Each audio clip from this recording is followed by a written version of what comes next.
的嫂子也全都死了。算命先生说他哥哥是专门克妻的命。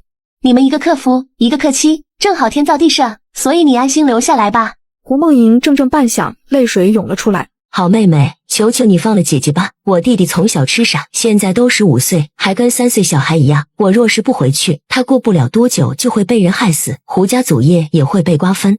嫂子，既然他留在胡家不安全，那我派人把他接到山寨来，在这里我保证他安全，不会受任何人欺负。胡家这一支就剩下他一个男丁，还指望他传承香火，胡家100年祖业，我们若是放弃了，怎么对得起先人？主要你太漂亮了，生的小侄子侄女肯定也很好看，放心吧，你弟弟的事我会派人去解决。胡梦莹俏脸变冷，伤心的流下眼泪。胡家族人都盼着他们姐弟死，好瓜分胡家家产，现在这种情况恐怕是没人出面救他了。难道我堂堂胡家大小姐真要委身一个山贼头子？果然贪财有节，若非为了香皂巨大利润，他怎会冒险走一线天，落到如此境地？不过他不怪任何人，是他轻信了流言，相信只要交过路费，一线天就不会乱来。再过10里就是一线天了，把刀统统藏好，过路费也准备好，到时若遇到山贼，痛快把钱交了，都别心里不痛快。听说一线天有500-600人山匪，真要是打起来，他们全要交代到这里。一行人点头，连脾气最硬的二虎也没有说什么。马车队一路向前，突然路边窜出一个提刀的人。嘿，最前面的二虎拔出钢刀。什么人？拦路提刀那人穿着家丁服，腰腹血迹斑斑，脸色苍白，双目无神，显然受了重伤，不像是劫道的，反而像被劫的。王渊公子，救命啊！你认识我？我是胡家家丁胡天，大小姐的保镖。小姐买你香皂的时候，我都在旁边保护着。胡家家丁。王渊看向一旁，当时他注意力只在胡梦莹身上，根本没注意家丁。大虎却点头。渊哥，他是守着马车的4个家丁之一。确认过身份，王渊诧异：你既然是胡小姐家丁，怎么会在这里还受了伤？胡小姐在哪里？求公子救救我家小姐，小姐应跟公子约定，1个月把香皂卖到整个九山郡，南边的县我们都卖到了，只剩下北边的县了。小姐带我们走到这里，就被一线天山贼劫了。依仗红看我家小姐太漂亮，说要抢回去给她哥5丈侯当压寨夫人。王渊惊叹，这胡梦莹速度还真快，在这个交通不便时代，竟然这么短时间把香皂卖到大半个郡，实在没有想到胡梦莹如此有胆识，敢北上卖香皂，还被依仗红掳到了山上。我们拼死保护小姐，有的兄弟被山贼杀害了，有的被山贼擒下了，我负伤逃了出来，昏迷了好久才醒来，伤重又走不了路，几天才走到了这里。王公子，求你救救我家小姐吧，她是卖你的肥皂才被山贼劫了的，你大发慈悲救救她吧，你能剿3虎寨，也能剿灭一线天。快起来，你太高看我了，3虎寨只有近100人，一线天500-600山贼，岂是那么好攻破的？胡天也不起来，脑袋砰砰磕在地上，磕除了血也不停止。王公子，小姐是个女菩萨，对家丁佃农都可好了，我们跟了她，家里都能吃饱穿暖，生病了小姐还派人找大夫，这样的女菩萨不能让山贼欺辱了啊！王公子，我求你了，小姐说你不简单，说你是很厉害的人，你一定有办法的，求你救救小姐吧。好吧，跟我在马车里挤一挤，待会过一线天时千万不要出声，待咱们到了郡城，我会想办法搬救兵，尽力救你家小姐的。一群人经过山谷，突然山谷中响起声音：一线天的规矩，马车1辆1000文，马匹1辆100文，一个人10文，交钱就可以过，不交钱别怪兄弟们不客气，你们这么多人，一共交2100文就行了。我们交钱。二虎压着怒气掏出了2100文。一个山贼从山里冲了出来，正要接钱，突然一个独眼狼起身，拎起鬼头大刀，朝着山下喊道：马车里可是大王孙的王渊小儿，快给你爹滚出来受死！下山虎心头一颤，一脸陪笑：人家既然交钱了，遵守了2当家的规矩，咱们该放人家过去。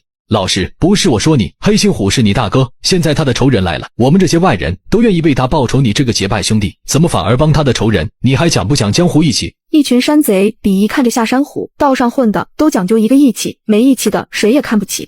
九哥，众位兄弟，我非忘恩负义之徒，我是另有打算。先生非一般人，只要他做我们军师，凭他的智慧，一定能救出我大哥，而且他放了我2次，我若是害了他，岂不猪狗不如？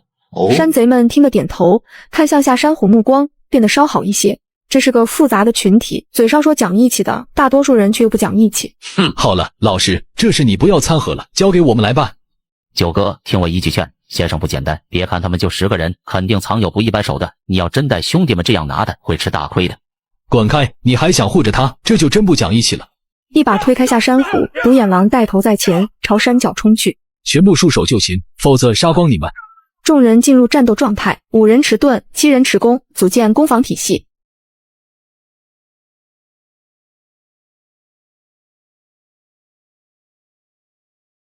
一个个山贼倒下，还未冲到盾牌前，已有23位山贼倒下。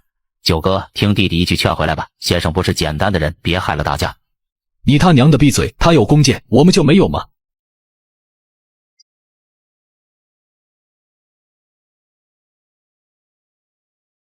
先生果然谨慎，还背着盾牌放弓箭，真是滴水不漏。九哥，听弟弟一句劝吧，赶快退回来吧，先生肯定不止这2手，你要是再坚持下去，别把自己搭进去。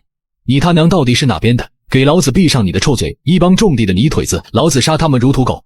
刹那间，2伙人冲到一起，唐刀、鬼头刀互斩，火星四溅。鬼头刀刀背厚重，与一般长刀对砍都能将其砍断。但匪夷所思的一幕出现，唐刀毫发无伤，鬼头刀却断为2截。这一刹那，一道刀锋斩过，他脖子上多了一道血痕。王二虎在此，谁敢与我一战？九当家死了，快逃啊！突然，尖锐的口哨声带着复杂节奏向深山里传去。徐天面色大变。公子不好了，上次这种口哨响了不久，一线天二当家一丈红便带了大队人马下山来，你快走，不然就走不了了。眼前这个男人惹怒了土匪头子，被300把弓箭重重包围，一般情况的情况下，他肯定要被射成刺猬了。然而在面临生死一线的困境下，男人却拿自一本孙子兵法，坚信着能用36计解决的问题都不是问题。小美人搞这么大的阵仗来接哥哥作甚？莫非你听说哥哥英俊潇洒，风流倜傥，想嫁给哥哥做小妾？不过哥哥书香门第，乃是有功名的童生，绝对不会纳一个女贼为妾。你死了给哥哥做小妾的心吧，哥哥是不会要你的。纳妾、女贼，不要他！一个个字眼好似热油浇在烈火上，让红叶火冒3丈。他原本只想看看害了黑心虎的小贼究竟长什么模样，没想到他嘴巴却如此之毒。你除了嘴上有点功夫，还有什么本事？你个不要脸的小贼，姑奶奶剁了你！一丈红当即目赤欲裂，长刀出鞘，策马冲了过去。二当家，别冲动，忘了我刚才给你说的，先生诡计多端，他这样就是激怒你，好让你一个人冲过去，然后擒下你，威胁我们。对啊，你这么美，谁不想娶你啊？那小子故意乱说的，二当家别上当。没错，擒贼先擒王，说这番污秽不堪的话，就是为了激怒一丈红。不过王渊刚才那番话，是个女的听着都受不了。一个那么漂亮又强势的女土匪，说她连做小妾资格都不够，简直太伤人了。如今她果然大怒，抛下大股山贼，单人冲上来了。山贼们见一丈红单枪匹马冲过去，也是大吃一惊，但没谁敢去阻拦，都知道二当家的暴脾气。姓王的小贼，你的人马都被我的手下打散了，如今你孤身一人到了这个地步，还有什么手段？尽管使出来，亏下山虎那么怕你，真不知你有什么好怕的。是吗？你真想见识见识我们大王庄的手段？哼，臭小贼，有本事使出来，不然姑奶奶等会抓住了你，把你剥光了，先吊在山谷里10天，让来往客商看个够，然后再杀了你，给黑心虎哥哥报仇。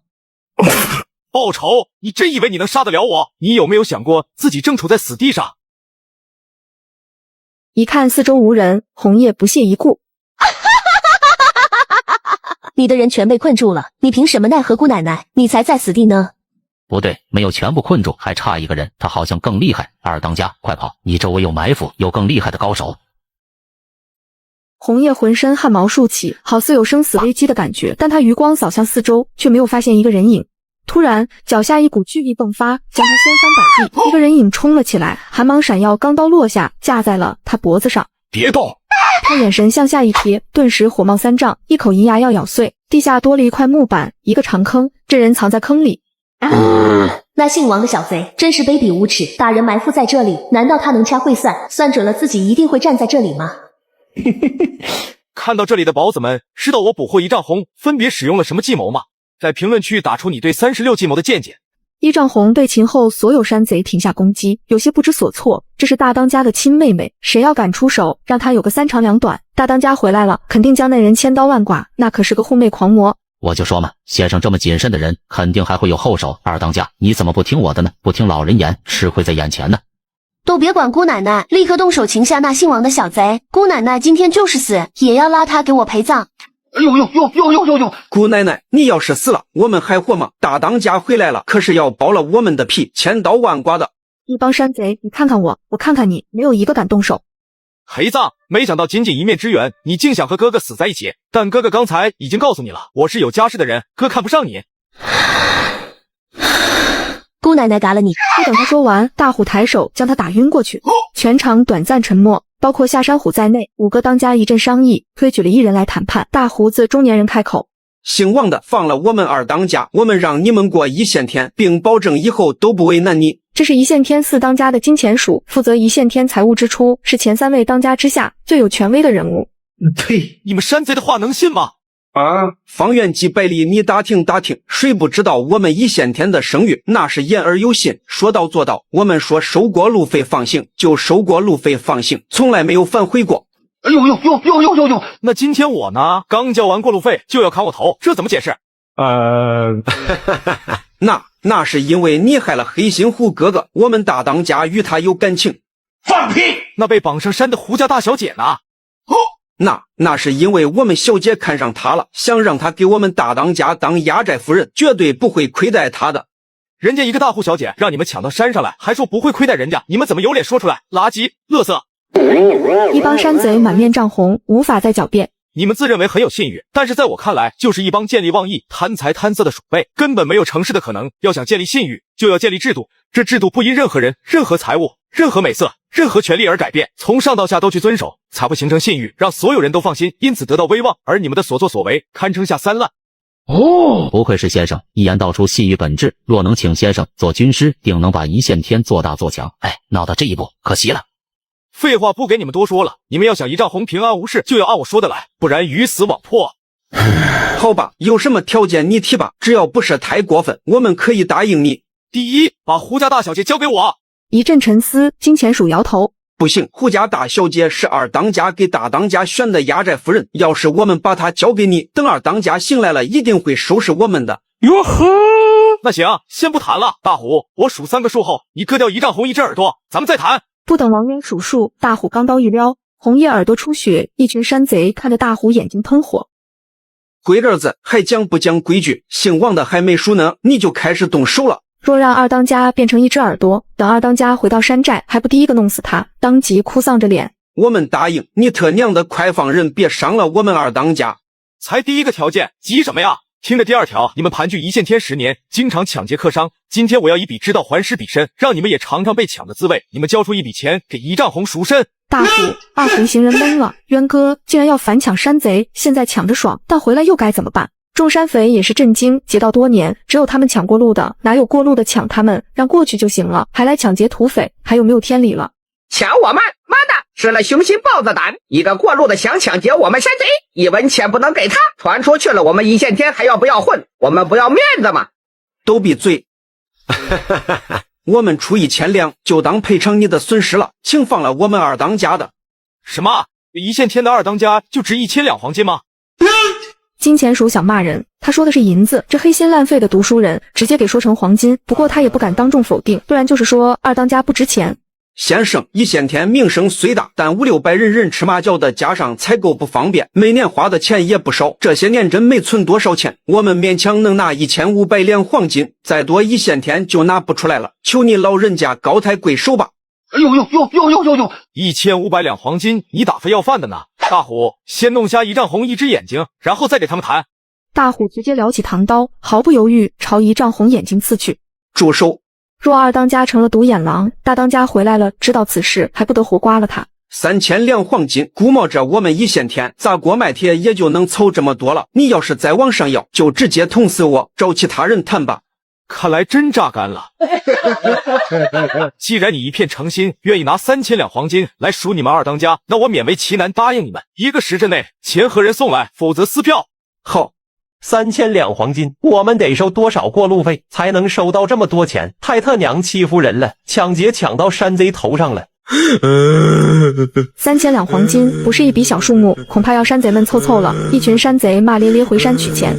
一线天贴满大红喜字屋子，胡梦莹诧异听着门外叫喊：老五，你上山5年来，一年分上1000两银子，你不嫖不赌，没有家人，吃穿都在山寨。二当家出事了，你才拿1000两银子出来，还讲不讲义气？再拿1000两出来。老六，我知道你爱逛腰子，你凑500两银子就行了。老七，你拿1500两出来，老子知道你能拿得出来。都他娘的别藏着掖着了，就二当家的命要紧，等大当家回来，我都会告诉他的。拿的手想着吧，看大当家怎么看你们。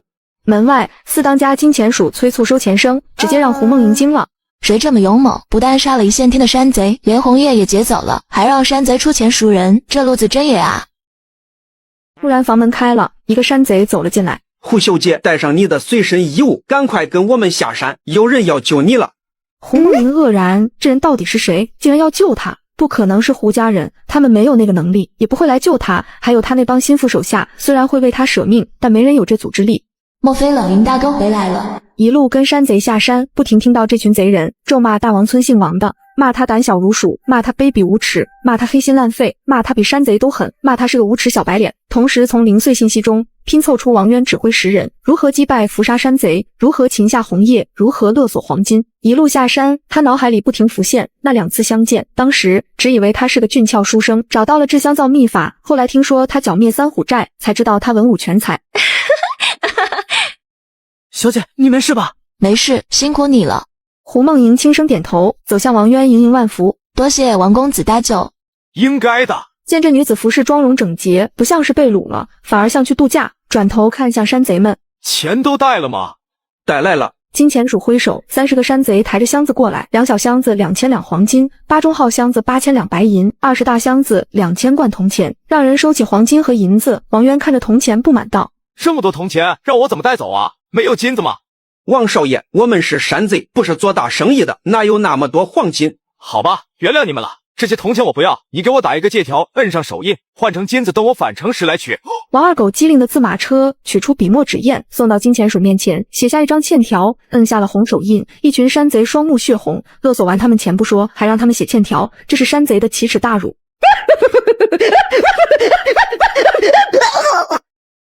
再见，我们走了。等等，你不放了我们二当家？啊不！我如果现在放了一丈红，你们肯定一拥而上，手都不带停的将我们剁成肉酱。一群山贼也是这么想的，只要放了二当家，一定砍死这个小白脸。一行人上路，山贼们远远看着，有些眼睛一红，泪水流了出来。竟然抢劫山贼，丧良心呐！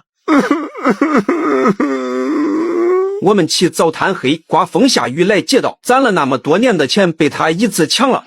姓王的没有好东西。我们被抢了，终于知道被抢的滋味了。红叶俏脸狰狞，泪水在眼眶打转。一线天为了赎他，将嫂子交出不说，还花了3000两黄金，这是一线天辛辛苦苦劫道10年才攒下的家底呀。做山贼这么多年，还没有哪个人能这样欺负他们。等他自由之后，必然带人将他大卸八块，报了这个大仇。突然，车轮压着一块大石，车身剧烈颠簸，胡梦莹身子一歪倒在王渊怀中。胡小姐，没事吧？秀气的额头，楚楚可怜大眼睛，圆圆的下巴，婴儿肥的嘟嘟腮，眼神又美又可怜又无辜。没事。胡梦莹一颤坐直了身子，害羞的扭过头去。胡小姐为何如此羞涩，不敢大胆面对异性呢？小女子是不祥之人，我的3个夫君都是下聘娶我，然而我嫁他们没多久，就害得他们暴毙而亡，所以我尽量不和异性接触。这是封建迷信，哪有什么不祥之人？那要么是巧合，要么有不为人知隐秘，你也不必自责，更不必以此来束缚自己。装什么装？你们2人腻腻歪歪的，劝你别打我未来嫂子的主意。哟呵，一丈红，你再敢这样给我说话，信不信我让人脱了臭袜子堵住你的小嘴？你要往我嘴里塞臭袜子，那我就闭嘴不说了。那个嫂子，下车来帮我一下，我想那个了。没看见渊哥在和胡小姐刚睡觉，你现在就吵醒他们，一点事都不懂。那个是什么？有事来找我。车厢里，胡梦莹俏脸羞红，这个愣头青话都不会说。其实他2个人是个睡个的，谁也没挨着谁。红叶更是怒了，瞅着二虎半晌，终于忍不住。姑奶奶要方便，找你让你占便宜啊，滚一边去。说话也不说清楚，你要说你去尿尿，我还会说让你找我吗？我王二虎顶天立地，岂会干那种阿杂事？我去帮他一下，不过要解他脚上的绳子。王渊也跟着下了马车，手里还拿了一把诸葛连弩。我方便，你跟上来干什么？还要不要脸？要么让我跟着，要么你憋着，别想着劫持胡小姐威胁我。你要真有这个念头，我让二虎把你杀掉，再把那些跟来的山贼也杀掉，你自己考虑清楚。算你狠！本打算想搞事的红叶立刻熄灭了威胁逃跑的心思。王渊也不敢大意，他站在10米外，拖着诸葛连弩瞄准，黑暗中也看不清胡梦莹怎么帮忙。此处略去27个字儿。很快就结束了，4人返回扎营处，上了马车入睡。到了半夜，感觉有小手在扯衣服，王渊惊醒过来。你干什么？王公子，我想啊，这胡家大小姐白天看起来很柔弱，怎又到了夜里这样，根本不在乎外头人。胡小姐，不可以的。我王源虽不是什么正人君子，但也是有老婆的人，绝不可以对不起他。王公子，你误会了，我是想吃方便。吓死宝宝了！你怎么这么问我？那你下车去啊。我怕黑。好吧，我陪你去。两人下了马车，大虎一瞅，脸上带着奇怪的表情，但也没说什么。胡天瞄了一眼，便低头装睡。我靠，牛逼！臭小子，敢打我未来嫂子的主意，你就等死吧！从小到大这么多年，他何曾受过这等奇耻大辱？这无耻小贼，一日让他尝遍人间苦果，知道人心险恶。来到刚才那片地方，王渊走到10米外，转过身去。此处略去78个字儿。公子，走吧。解决完，胡梦莹害羞的就要走，此时王渊拔掉水囊塞子，洗手。谢谢公子。胡梦莹又羞又喜，伸出白嫩小手，捧着水洗起来。女子爱干净，她早想洗手了，但又怕被说浪费水。这个王公子还真懂女人。两人回到车旁，大虎和管家相互对视一眼，松了口气。臭小贼，敢跟我抢嫂子，早晚跟你算账。王渊醒来，看着怀中的胡梦莹，不由心跳加快，小心翼翼松开手，将身子挪了出去。阿弥陀佛，阿弥陀佛。马车里，胡梦莹长长出了口气，眼神里除了有些羞涩，却还带一点开心。1个时辰后，一行人来到一线天30里外的一处的集镇，到了约定放人地点。王渊并没有反悔拖延，直接让二虎放开了红叶，恢复自由。红叶活动着手脚，盯着王渊磨牙。这一天一夜的奇耻大辱，让他恨不得咬死这个姓王的。送君千里，终有一别。二当家请回吧。呸！姓王的小贼，你好不要脸！谁送你了？有种你就别回来，否则等你路过一线天，我一定把你抓起来，剥光了吊在路边上，让每个过路的人都看清你无耻样子。哼！二虎，把他再抓回来，剥光了吊到路边。我开玩笑的，你说了放我，不能说话不算数。救命啊！给你开个玩笑，没想到你却吓成这样，胆子这么小，还做什么山贼？赶快嫁人吧！畜小贼，烂小贼，无耻小贼，恶心小贼，时间短小贼，今日我红叶受的一切羞辱，早晚有一天让你百倍千倍万倍偿还。你们立刻高价采购铁甲和投石机，等姓王的小贼回来，姑奶奶要么砍死他，要么砸死他，一定不让他好过。二当家，不行啊！怎么不行？山寨的钱全拿来输你了，弟兄们私房钱都掏出来了。四当家说咱们过冬都成问题，没钱买贵重铁甲了，更买不起投石机。另一边，马车外王四海低声音问道：渊哥，咱们现在放了那女贼回来时怎么办？他肯定不会放过咱们。一行人都有些担心。说实话，这次虽打败一线天，还收获了这么多好处，但大家都清楚其中凶险，不可能再复制第二次。如今他们怎么回去成了一大难题。你们要记住，遵守约定是个人信誉的累积。你要想保持良好信誉，即便与仇人约定，也一定要去遵守。你若与仇人的约定都遵守，任何人都不会怀疑你的信誉。而做生意最重要的是信誉，这才是咱们安身立命的本钱。听懂掌声。一群人似懂非懂点头，胡梦宁却有些讶然，没想到王渊对商贾之道也有研究。至于回来，到时再想办法了，大不了再绕路。公子这次来九山郡是为了打通沿路，范延回复县吧？有这个原因。这次来九山郡，原本主要是卖钢刀，凑够剩余钱买明年的盐。现在结了一线天，范盐的钱是够了，但仍需要将盐路问题解决。九山郡的废仓盐井供应3个郡的食盐都由郡城望族杨家掌控，而刘家二爷刘志平与杨家关系甚好。你在富县得罪了他大哥，现在若想买到食盐，必须先过他们这关。多谢胡小姐提醒。那胡小姐接下来有什么打算？我本想去各县贩卖香皂，但现在香皂被一线天抢了，只能作罢。如果可以的话，小女子想同公子一起忙完你的事情，咱们一起返回富县。好，我正有此意，毕竟男女搭配，干活不累。行商马车1两银子1辆，刀剑入城1把100文。一路上道路颠簸，来到九山郡，交了2贯600文。王渊一行人进入城内。你跟着那群富县来的人，看他们住哪里。胡梦莹也昨夜在客栈洗过澡，换了一袭白裙。公子，咱们既然来了，就该备礼物去拜访杨家。杨家我暂时不准备去，地位不对的，送再多礼也没用。杨家垄断九山郡的盐引，如若不去拜会，反过来再刁难你。那我问你一个问题，你会和一个村民谈生意吗？胡梦莹反应过来，别说村民，即便是地主来谈生意，他都不会亲自出面。真有村民与胡家做生意，最多也只能见到一个小管事。你是胡家大小姐，都不愿意见一个村民。你说杨家是郡王，会见我这个乡下来的吗？我现在要去杨家，不是去做生意，是低三下四求人。公子，钱财你是充裕，可是地位这个东西，短时间变不了的。既然你拿了盐钞，咱们没得选的，只能去求人了。生意不是求来的，我这人腰间盘突出，弯腰很难受的，没办法求人。腰间盘突出什么意思？莫非是公子做生意的手段吗？我知道公子是读书人，有骨气的，不过你对我有救命之恩，不如我替公子去杨家走一趟。我一个小女子，颜面没那么重要。我的面子也没那么重要，只是一求人生意就不好做了。咱们求他们不好办，那就让他们来求咱们不就行了？看到这里的宝子们，大家觉得我做生意方式对吗？在评论区说出你对做生意的见解。胡梦莹惊呆了，若是别人这么说，他会以为对方吹牛不知天高地厚，但眼前这个少年郎每破局手段都是匪夷所思。别愣着了，操！带我买套大宅子去。要想促成生意，我们还需要进行精包装。九山郡地处边荒，有被荒人侵吞之势。这里买宅子虽便宜，但万一荒人打过来，一切化为乌有，还是租一套比较安全。牙行大业中介机构，从事买卖中间担保、垫资、定期服务。大业有官衙、私衙，官衙收钱少，架子大，办事慢；私衙服务好，办事快，收费贵。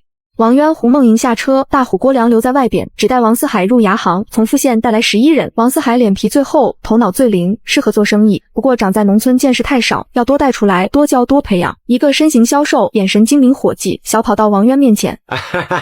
小人鱼万行，我的工作广泛，盐茶不批量，有肉蛋鱼猪，马牛羊虎豹，招人捞人跑官包某租房都做，不这工资也需要小人做甚？呦！这一下说了有20多个行业，这中间商业务也太广泛了，该不会是骗子吧？跟他谈。一瞅胡梦莹，于万行心中窃喜，这一看就是女人当家做主的，不由低头陪笑。夫人，我们是朋友，不是夫妻。咦，我的乖乖，小姐公子郎才女貌，小人以为你们一起结连嘞，是小人说错话了，实在是该打。早看出这俩人有点暧昧，刚才故意那样说的。别看这小姐嘴上不高兴，心里肯定美滋滋的，待会儿肯定会给赏钱，一巴掌拍在嘴上。于万行陪笑，不知小姐有何贵干？租房要大宅子，10亩到20亩之间，最好在城南。城南住户非富即贵，衙门士兵巡逻多，治安极好。王四海聚精会神学习，揣摩胡梦莹与人打交道经验，要大宅子，用金肯定少不了了。于万行欢喜。咦，我的乖乖，来得早不如来得巧。本衙行正有一套宅子在城南，魏家占地10亩，南北通透，采光极好，月租金50两，1年起租。魏家别院最低月租金多少？最低50两。魏家本郡郡王，家里不差银子，把宅子租出去就是图个人气养宅。这大宅以前一月都租100两呢。你也说了，以前自从九山郡沦为边陲之城，郡王为了安全大多转移到州城，空下的大宅每100也有80，10亩宅院空1年要交120两屋税。魏家这种宅子每10处也有8处，他们也许不缺钱，但也不会每年愿意亏钱养这种宅子。王渊听得咂舌，这里面弯弯道道，他还真不清楚。小姐见多识广，既然遇到懂行的了，我报魏家底价，1月45两钱，再少真的没法租了。不少就不租了，公子，咱们去其他衙好。魏家的底价是35两，租金越高，他用金收的越多，还能从魏家拿奖励。王渊点头转身，这个衙人十分精明，不会一次给底价。反应过来的王四海也适当的补了一刀。去其他衙行肯定有更便宜的，毕竟有那么多租不出去的大宅。咦，我的乖乖，白走啊，租金咱们可以再商量啊，你看这样行不行？我再给魏家说说，应该能降到每月40两钱。你说40两，但实际上还有屋税，官府规定屋主、租户对半，我们每月还要交5两钱。你要是能把屋税谈下来，我们可以考虑下。还降5两，不中。再扣掉5两，直接35两，到魏家的低价了。他除了赚点佣金，白忙活一场了。那就要看你了。现在是你想做成这笔生意，而我们随时可以换一个衙行。中，35两1个月，我去跟魏家的人谈。急什么？佣金还没谈好呢，你不感觉你跑个腿就赚35两，太多了吗？这是朝他佣金下手，于万行脸色难看。咦，我的娘啊！1月租金为佣金，这是衙行租务规矩。再说这佣金大半要上交衙行，我只能得一小部分。你知道大户人家家丁、管家、衙门巡捕、捕头1个月多少钱吗？最多给你10两，不接受就算了。中，小姐，我服了你，35两1个月，佣金收你10两。10两就10两，蚊子腿再小也是肉，毕竟现在开张越来越难了。我要先看宅子。咦，小姐，你不会还要杀价吧？怎么会呢？我是那种人吗？不要闹了，你比那种人更狠。一行人来到魏家别院，10亩的院落3进3出，只有一个老仆人在照看。这院落像极了后世的仿古建筑。大虎、郭良、王思海看呆了，他们从没见过人住的地方竟然能建得这么漂亮。胡梦莹却满眼嫌弃，院子里有8根柱子，累了要重修，至少要12两钱，1月再减1两房租。小姐，你不是说不见了吗？你还说这院子来了就能住人呢，没想到这么破，还有这种地砖。一路走过来我数了下，一共坏了78块，采购石料加上人工，全换掉又要10多两钱，再减1两房租。依依，这是弄啥了？你捡到33两，我真没法去魏家谈了。胡梦莹指着院中小池塘道：“我们公子是炉中火命，命里忌水，这个小池塘你要么让魏家填了，要么再少1两房租，我们自己花钱填。”我什么时候成了炉中活命？小姐，32两钱真没法谈。不谈，你白忙半天，谈你还有点用金赚，你就告诉魏家，这房子没人住，都破成什么样子了，说的越破越好，最好拉着管事的亲自来看一遍。呀，中，我尽力去试试，提前恭祝公子小姐在这座新宅子了百年好合。租金佣金都减，提前祝福你们，总该给点赏钱吧？王渊脸色尴尬，这个衙人为了讨赏钱，什么话也都敢说，他是有妇之夫，胡梦莹3嫁之身，哪跟哪呢？胡说八道什么？我和公子清清白白，你这样传出去，让我怎么做人？再减2两房租。说来说去，还是为了杀价呀！大伙看呆了，谁也没想到，以往大方的胡家大小姐，竟然能杀价到这种程度。小姐，你太狠了！我于万行从13岁干哑人，从没见过你这么狠的。我服你了，我去魏家谈。王渊众人也赶马车回客栈，突然一声叫，马车急速停下，好似有人摔倒了。元哥，有醉鬼突然冲出来，倒在马车前了。碰瓷的撩开车帘，王渊下了马车，胡梦莹也跟了下来。一个面容消瘦、浑身酒气的中年人躺在马车前，手里抓着一个酒壶，醉眼迷离往口中灌着。王渊扶起中年人：“大叔，你没事吧？”“有事，我有天大的事情，可惜你也帮不了我。你和你的情郎好般配，什么时间喝喜酒，记得请老夫。”这个酒鬼怎么乱点鸳鸯谱呢？王渊正在想怎么安置这酒鬼，忽然一个黑眼圈青年带着2个缎子富家丁跑过来扶住中年人。兄弟，我大伯给你添麻烦了，告诉我你姓名居所，回头请你去勾栏喝花酒。王渊看着黑眼圈青年咳嗽，大庭广众说请人去勾栏喝花酒，多恶心人啊！醉眼迷离中年人冲过来，一把抽在黑眼圈青年脑门上。没眼色的混账，人家红粉知己在，你要请人去勾栏喝花酒，你让人怎么回答你？是去还是不去？你告诉老子，去还是不去？大伯，我错了哦。老夫管你们有夫妻之相，等将来拜堂成亲，别忘了请老夫喝喜酒。夫妻之相，这叔侄2人都不是什么正经人，别听他们胡说八道。我从不去勾栏，也从不喝花酒。切！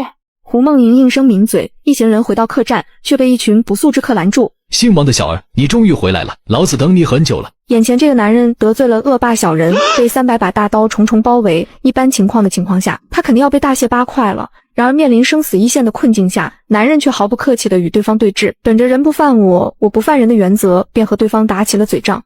有话快说，有屁快放！姓王的，你毁我刘家3代基业，害我大哥下大狱，又杀我侄儿，我定要将你挫骨扬灰！刘志平咬牙切齿，双目怒火熊熊，双拳捏得青筋暴起。他实在没有想到，大哥和侄儿竟然栽倒这么一个年轻人手里。刘建业怎么会死呢？我并没有行凶害人。哼，别装蒜了，我知道是你派3个人假扮下山虎杀了我侄儿，革去了他的功名不算，你还要赶尽杀绝。姓刘的，别搞得刘家像受害者。你侄刘建业勾结里长刘有才，设局谋夺我田产，弃而不成。你大哥又勾结巡捕捕头，诬陷我的捕鱼队，想陷害我，结果又被我破局。他们狗急跳墙，买凶3虎寨杀人，又被我攻破3虎寨。官府判定刘家勾结山贼，他们落得这个下场，那是咎由自取。王渊只是把他们送到官府，并没有行凶害人。在理不辩不明的情况下，有些事必须说清楚，免得坏人会占据道德制高点。你那是污蔑，是你勾结3虎寨，仗着有些领撑腰诬陷栽赃我刘家，这是早晚会大白天下，还我刘家清白。刘志平一脸正气，好似刘家真被人陷害了一样。大哥和侄子干的那些事，他其实一直都很清楚，不过必须反咬一口。等到明年副县缺盐赵为民下台，刘家便可趁势反击洗白，到时便可拿回失去的一切。这也是他今天来此的主要原因。带这么多人来，只是吓唬王渊，毕竟当街行凶是要下大狱的。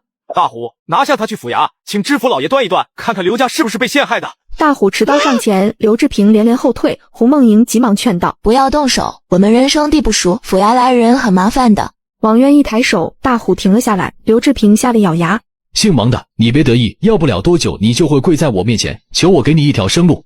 看来你已经想好怎么为你大哥报仇了。你以为你拿到刘家盐钞就可以做复县的盐钞吗？告诉你，刘家与杨家3代交情，杨家不会卖你1粒盐。等到明年复县缺盐，赵为民丢掉乌纱帽，你也会被下狱杀头。那咱们走着瞧。胡梦莹却满脸凝重，刘家是杨家的狗腿子，杨家现在要为刘家出头对付王渊，毕竟耽误一个县吃盐绝不是一件小事，县令也承担不起，到时王渊真会有大难。你可以试试看看去了盐运司能不能买到1张盐引，没有一个人敢卖给你们盐，到时你就知道杨家要碾死你这种泥腿子是多么的简单。你不过是野杨家的狗腿子，别说是你，就是杨家来人我也不会放在眼里。看着王渊这种反击，胡梦莹暗自担忧，郡望绝非豪强那么简单，家中都有人在朝为官，可以说真能在一郡之地一手遮天，感觉任何普通人。狂妄小儿，不信你就试试吧，很快你就会知道厉害。刘志平气得牙痒痒，忍不住拂袖而去。等着小子吃过苦头，便会知道杨家的厉害，到时候定会跪在杨家门前，甚至跪在他脚下求饶。客栈里，大虎、郭强、王四海、胡梦莹全都愁眉不展。一个杨家，看把你们吓的！发盐的是盐运司，制盐的是费仓赵户，杨家只不过是个中间商，他不卖给咱们盐，咱再想其他办法多大点事。作为领头羊，困难再大也要无所畏惧，不然会影响士气。众人听后，颓废立时一扫而空。王渊随后让众人离去，只留下了郭强、郭良两兄弟偷瞄王渊，手指抓着衣角，如同做错事的孩子。他们知道恩公留他们来原因。别紧张，你们知道我要问什么？两兄弟跪在地上，泪流满面点头。其实沙流建业，他们早就做好砍头准备。哭什么呀？我又不是官府的人，给我说说你们怎么做的？有没有被人发现？留下什么把柄没？两人摇头，把事情说了一遍。王渊蹙眉沉思，从两人所说来看，倒没留下什么把柄。登公，姓刘的太坏了，抢夺主母不说，还买凶3户寨杀你。你对我们有大恩，大哥说不能看着有人这样害你。要是官府找上门，我们3兄弟担着，绝对不会连累登公。你们是为我除害，为我舍命，我怎么会怪你们？记住，你们那天是去为母亲找大夫了，以后就是菩萨来问，你们也要这样说。菩萨，对不起了，登公既然说了，这是死也不能忍。两兄弟离开，王渊蹙眉沉思，杨家的路走不通了，必须去费仓盐井、盐运司走一趟。现在只能够着更厉害的人，才能借力与杨家斗一斗了。可在这九山郡，即便府台大人，也要给杨家面子，谁能压他们一头呢？正想着，突然胡梦莹推门而入。公子，汪家送来请柬，说海天先生请你明日去汪府一叙。汪家。王渊却不感兴趣，毕竟郡望之家都是一丘之貉，他懒得与这些人打交道。公子，海天先生请你入汪家，你怎么一副不高兴样子？他很厉害吗？岂止是厉害，海天先生3岁读书，15岁科举，18岁就中了状元，乃九山郡学问大家。从读书上来说，他的确有点厉害。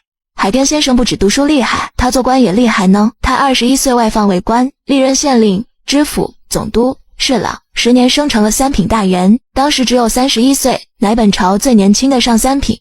那他有后台吗？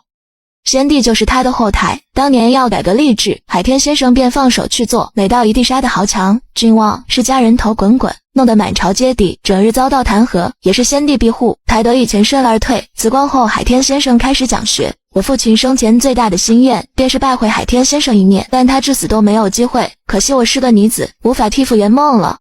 女子怎么了？一位伟人曾说过，女子能顶半边天。出发，咱们去会会这位海天先生。汪府。老师，我来九山郡上任2年，这是第一次被您招到府上，你老人家有什么吩咐？萧炎啊，你好歹也是府同知，知府之下2把手，怎么像个受气小媳妇一样？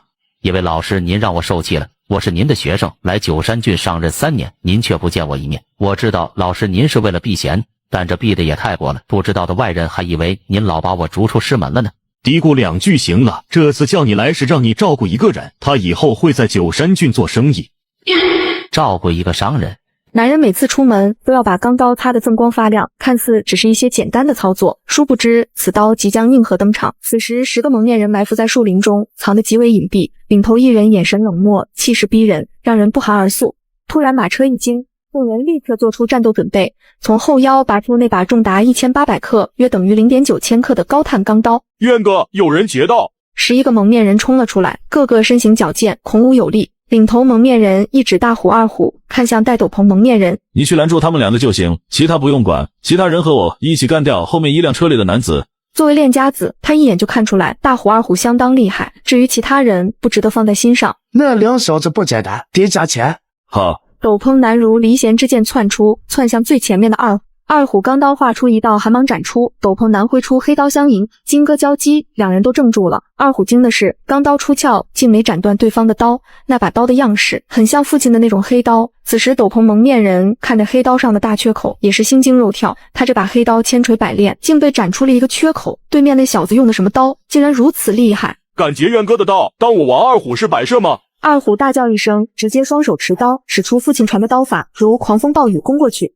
一刀两断，抽刀断水，血染疆场，马革裹尸。小子，你这刀法哪来的？谁教给你的？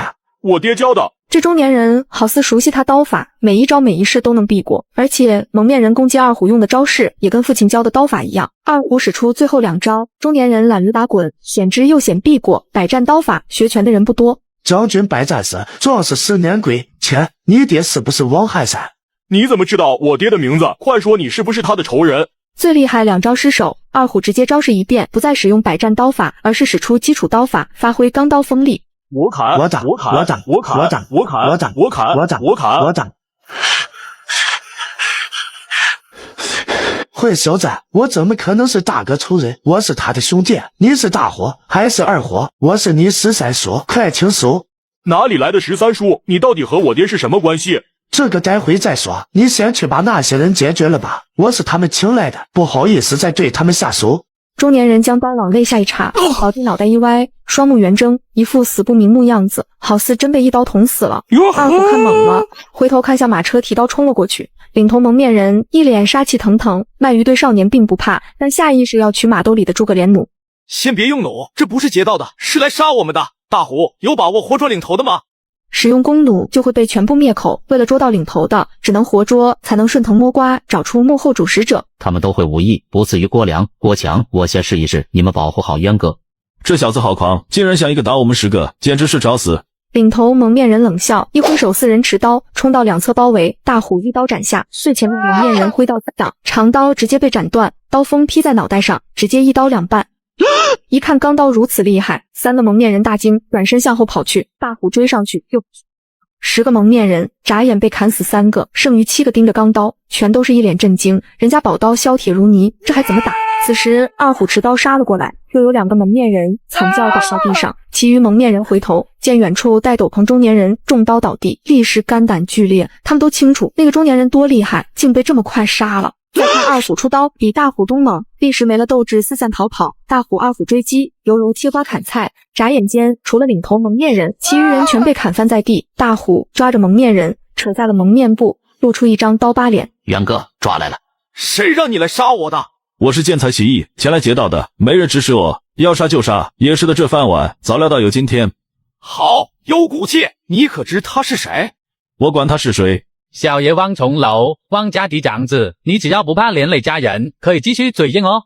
汪重楼铁青着脸，从小到大他还没遇到过这种危险。汪府是郡王，完全可以找到他家人，甚至可以嘎了他的家人。刀疤脸听完浑身一颤，立刻磕头求饶。少爷饶命，买凶的是副县刘志平，只说杀这位少爷，没说要杀你啊！我一人做事一人当，求你放过我的家人。这倒不意外，言上拿捏不住自己，开始用见不得光手段了。刀被一砍，刀疤脸晕倒。二虎又对王渊将13叔的事情大略说了一遍。汉山叔的兄弟还会百战刀法，莫非也是黑甲军？冷漠中年人也爬起，一指王渊：“你是谁？”“我是他们堂哥，你难道是黑甲军？”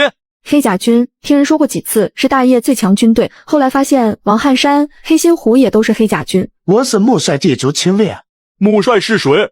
穆帅叫吴穆，黑甲军的主帅。穆帅练成黑甲军，带领我们南征北战，打得南方蛮族不敢抬头，献出10座城池楚河。我们西夏征讨黄人，1年连克3州，打得黄人3年不敢言兵。我们北伐狼族，追进狼族前列，生擒扫狼族入帝都。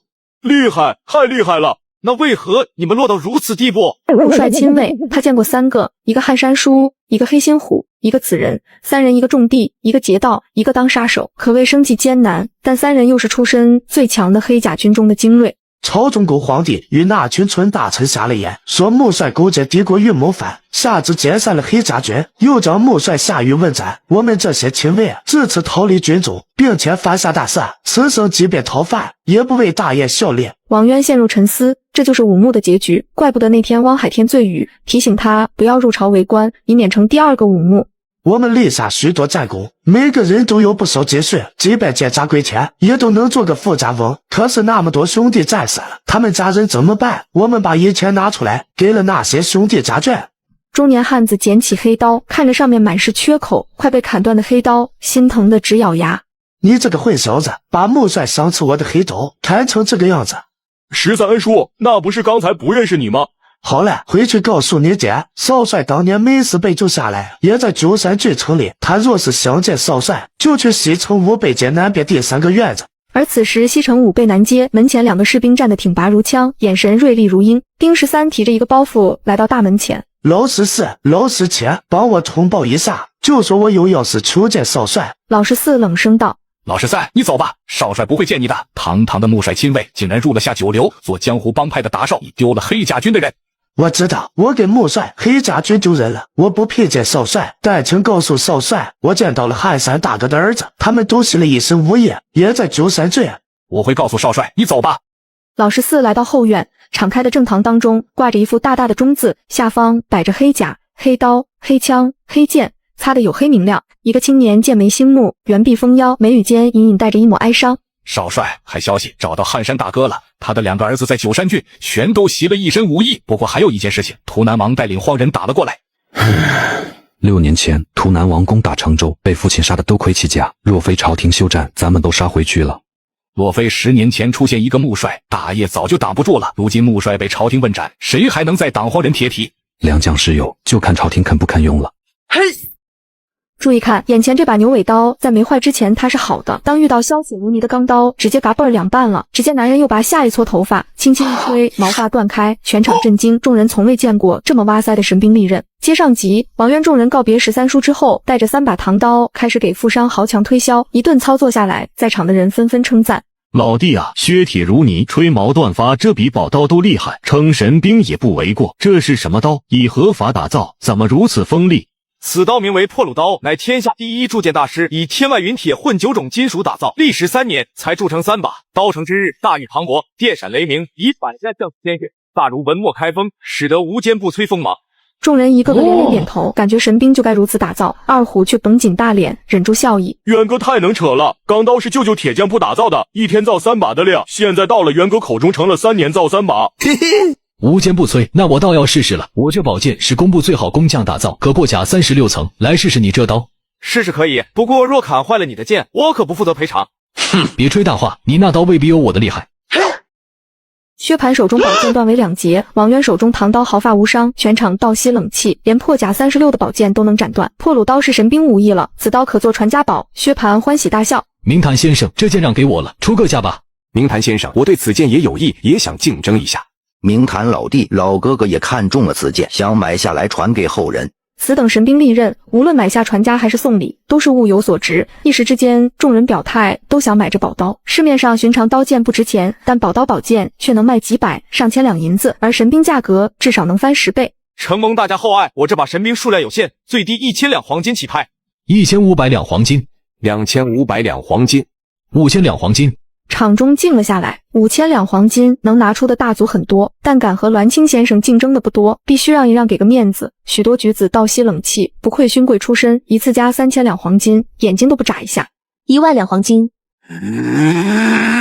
你别急，神兵又不是1把，这把你不跟我抢，下把我也不跟你抢。薛蟠一看大虎后背还有2把神兵，这才蹙眉放下心来。白飞飞抓过唐刀，看也不看，丢给紫衣女子，从袖子里掏出10张金灿灿银票。这是什么？王渊只见过银子，根本没见过这玩意。这是金钞，是欧固州、黔州多家财力浑厚的盐商、私商联合发行的纸钞。这一张面额1000两黄金，在大业各州城钱庄可兑换，方便大额交易使用，在郡城就可以兑出取，很多家族都喜欢要，没问题的。哦，王渊这才放心接下。许多宝子都在问小说在哪里看，打开番茄，搜索大业王者，第一个就是点开就可以免费观看。第2把唐刀竞拍开始，薛蟠直接开口：8000两黄金。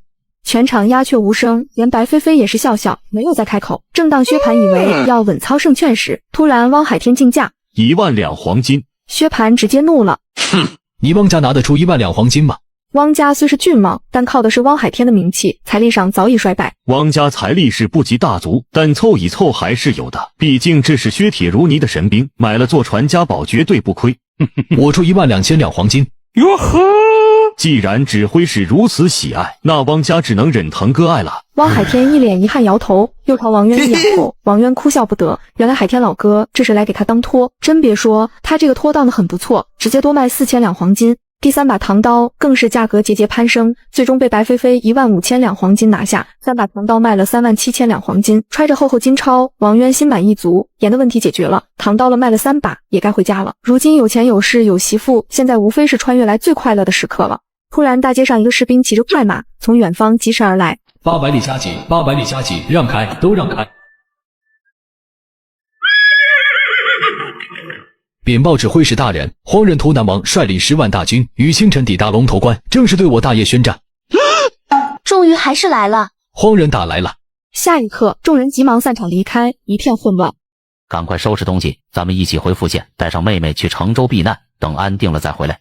我等2天再回去，我想做一点东西，看看能不能帮助这场战局。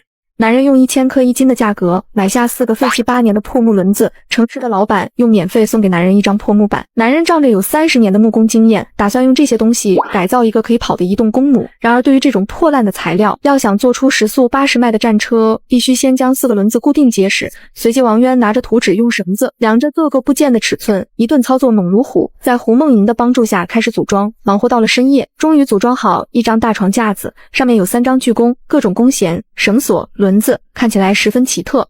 公子，你做的这个是什么？比普通的弓弩大那么多。这叫3弓床弩，是为龙头关守关将士做的，希望能够帮助他们击退荒人。想不到公子还精通降造之道，这3弓床弩多少人能拉开？能射多远？能射1000步，1人便能操控。大业也有巨弩，一次发射一支大箭，能射300步远，但需要20人才能拉开，最多拉3次，20人就要筋疲力尽。此弩1人操作还能射1000米。若是别人这样说，他根本不信，但遇到王渊之后，才发现这个男人很不一般。王渊也不多说，转动绞盘拉扯串滑轮，3架巨弓一点点被拉开，然后放上一根巨箭，对着院墙发射。一丈长砖墙轰然倒塌，院子里人吓了一跳。这威力也太大了。现在只能说凑合，还需要进行改善。大业需要他抵御荒人，而现在我们就需要等一个请我们出山的人。帝都御书房，荒人开战消息已经传了过来，黑眼圈越来越重的新文帝打了开起来。诸位爱卿，荒人又露出獠牙了，你们怎么看？必须反击凛冬将至，我们有龙头关天险，占据天时地利，荒人骑兵又不善于攻坚，占据拖得越久，对我们越有利。只要我们再选一位得力主帅，等到天寒地冻，荒人人困马乏，便能反杀他们个措手不及。左相，有一点你可能忘记了，此次荒人统兵主帅是图南王，怎是那么容易对付？图南王四征大业，打得整个大业不敢抬头，其人用兵如神，绝非鲁莽之辈，更不打无把握之仗。图南王是厉害，但又不是没打过败仗，不用自己吓自己。陛下，打仗无非2种，一种正面强攻，一种用计。有龙头关天险在，图南王想正面强攻那是不可能的，唯一剩下的便是用计。只要咱们防着这一点，此战他有3头6臂，也拿不下成州。陛下，图南王非鱼之辈，大业将领无人是他对手，微臣主张议和，只要谈得好，花的银钱甚至比此战开销更小。鲍卿士，你又准备割地赔款求和？许多宝子都在问小说在哪里看，打开番茄，搜索大业王者，第一个就是点开就可以免费观看。工部尚书石摇前道：哼，左相，你这是什么话？什么叫又要求和？你要打也行，去找个能击败图南王的主帅来，我立刻同意。对，石尚书说的有道理，真要想打一仗，必须找到击败图南王的主帅，不然光凭薛蟠和阮成刚，朕看只能坚守。击败图南王有何难？陛下忘了，当初为了防备荒人，我们在九山郡流了水。请陛下启用武陵，击败图南王的铁骑，扬我大业国威。穆帅之子武陵，黑甲军的少帅，13岁跟穆帅从军，深得穆帅武艺兵法，曾有一人率领百骑斩杀荒人，千骑壮举，也指挥过数场大战，军事才能无人能出其右。穆帅被斩，武陵也被问罪，左相一派力保，舍了很多大员利剑，才保住这大业唯一将星。朕杀了他父亲，他岂会没有怨言？若是执掌大军反戈，与图南王一同南下，朝廷又当如何？杨凤国直接跪下道：武家都是忠臣，说句大不敬的话，当年穆帅知道入京师下场，但他不一样来了，即便心有愿望，该保家卫国时，武陵也会毫不犹豫，更何况他母亲弟妹被囚京都，武陵又是个孝子，会不管他们吗？容朕再思量一番。有龙头观天险，朕不信挡不住荒人。至于武林挂帅，回头再议。你们下吧，朕发了。城南指挥使府邸，大厅布置的奢华典雅。贤弟，城中大族、郡望、官员都忙着南迁的，你怎么还不回去？薛蟠，你是指挥使，统领边关大军。如今图南王率领10万大军南下，你怎么不回边关坐镇？边关有阮成刚，他是百战老将，守关不成问题。我亲自调教了一批武姬，正好与白贤弟一同欣赏。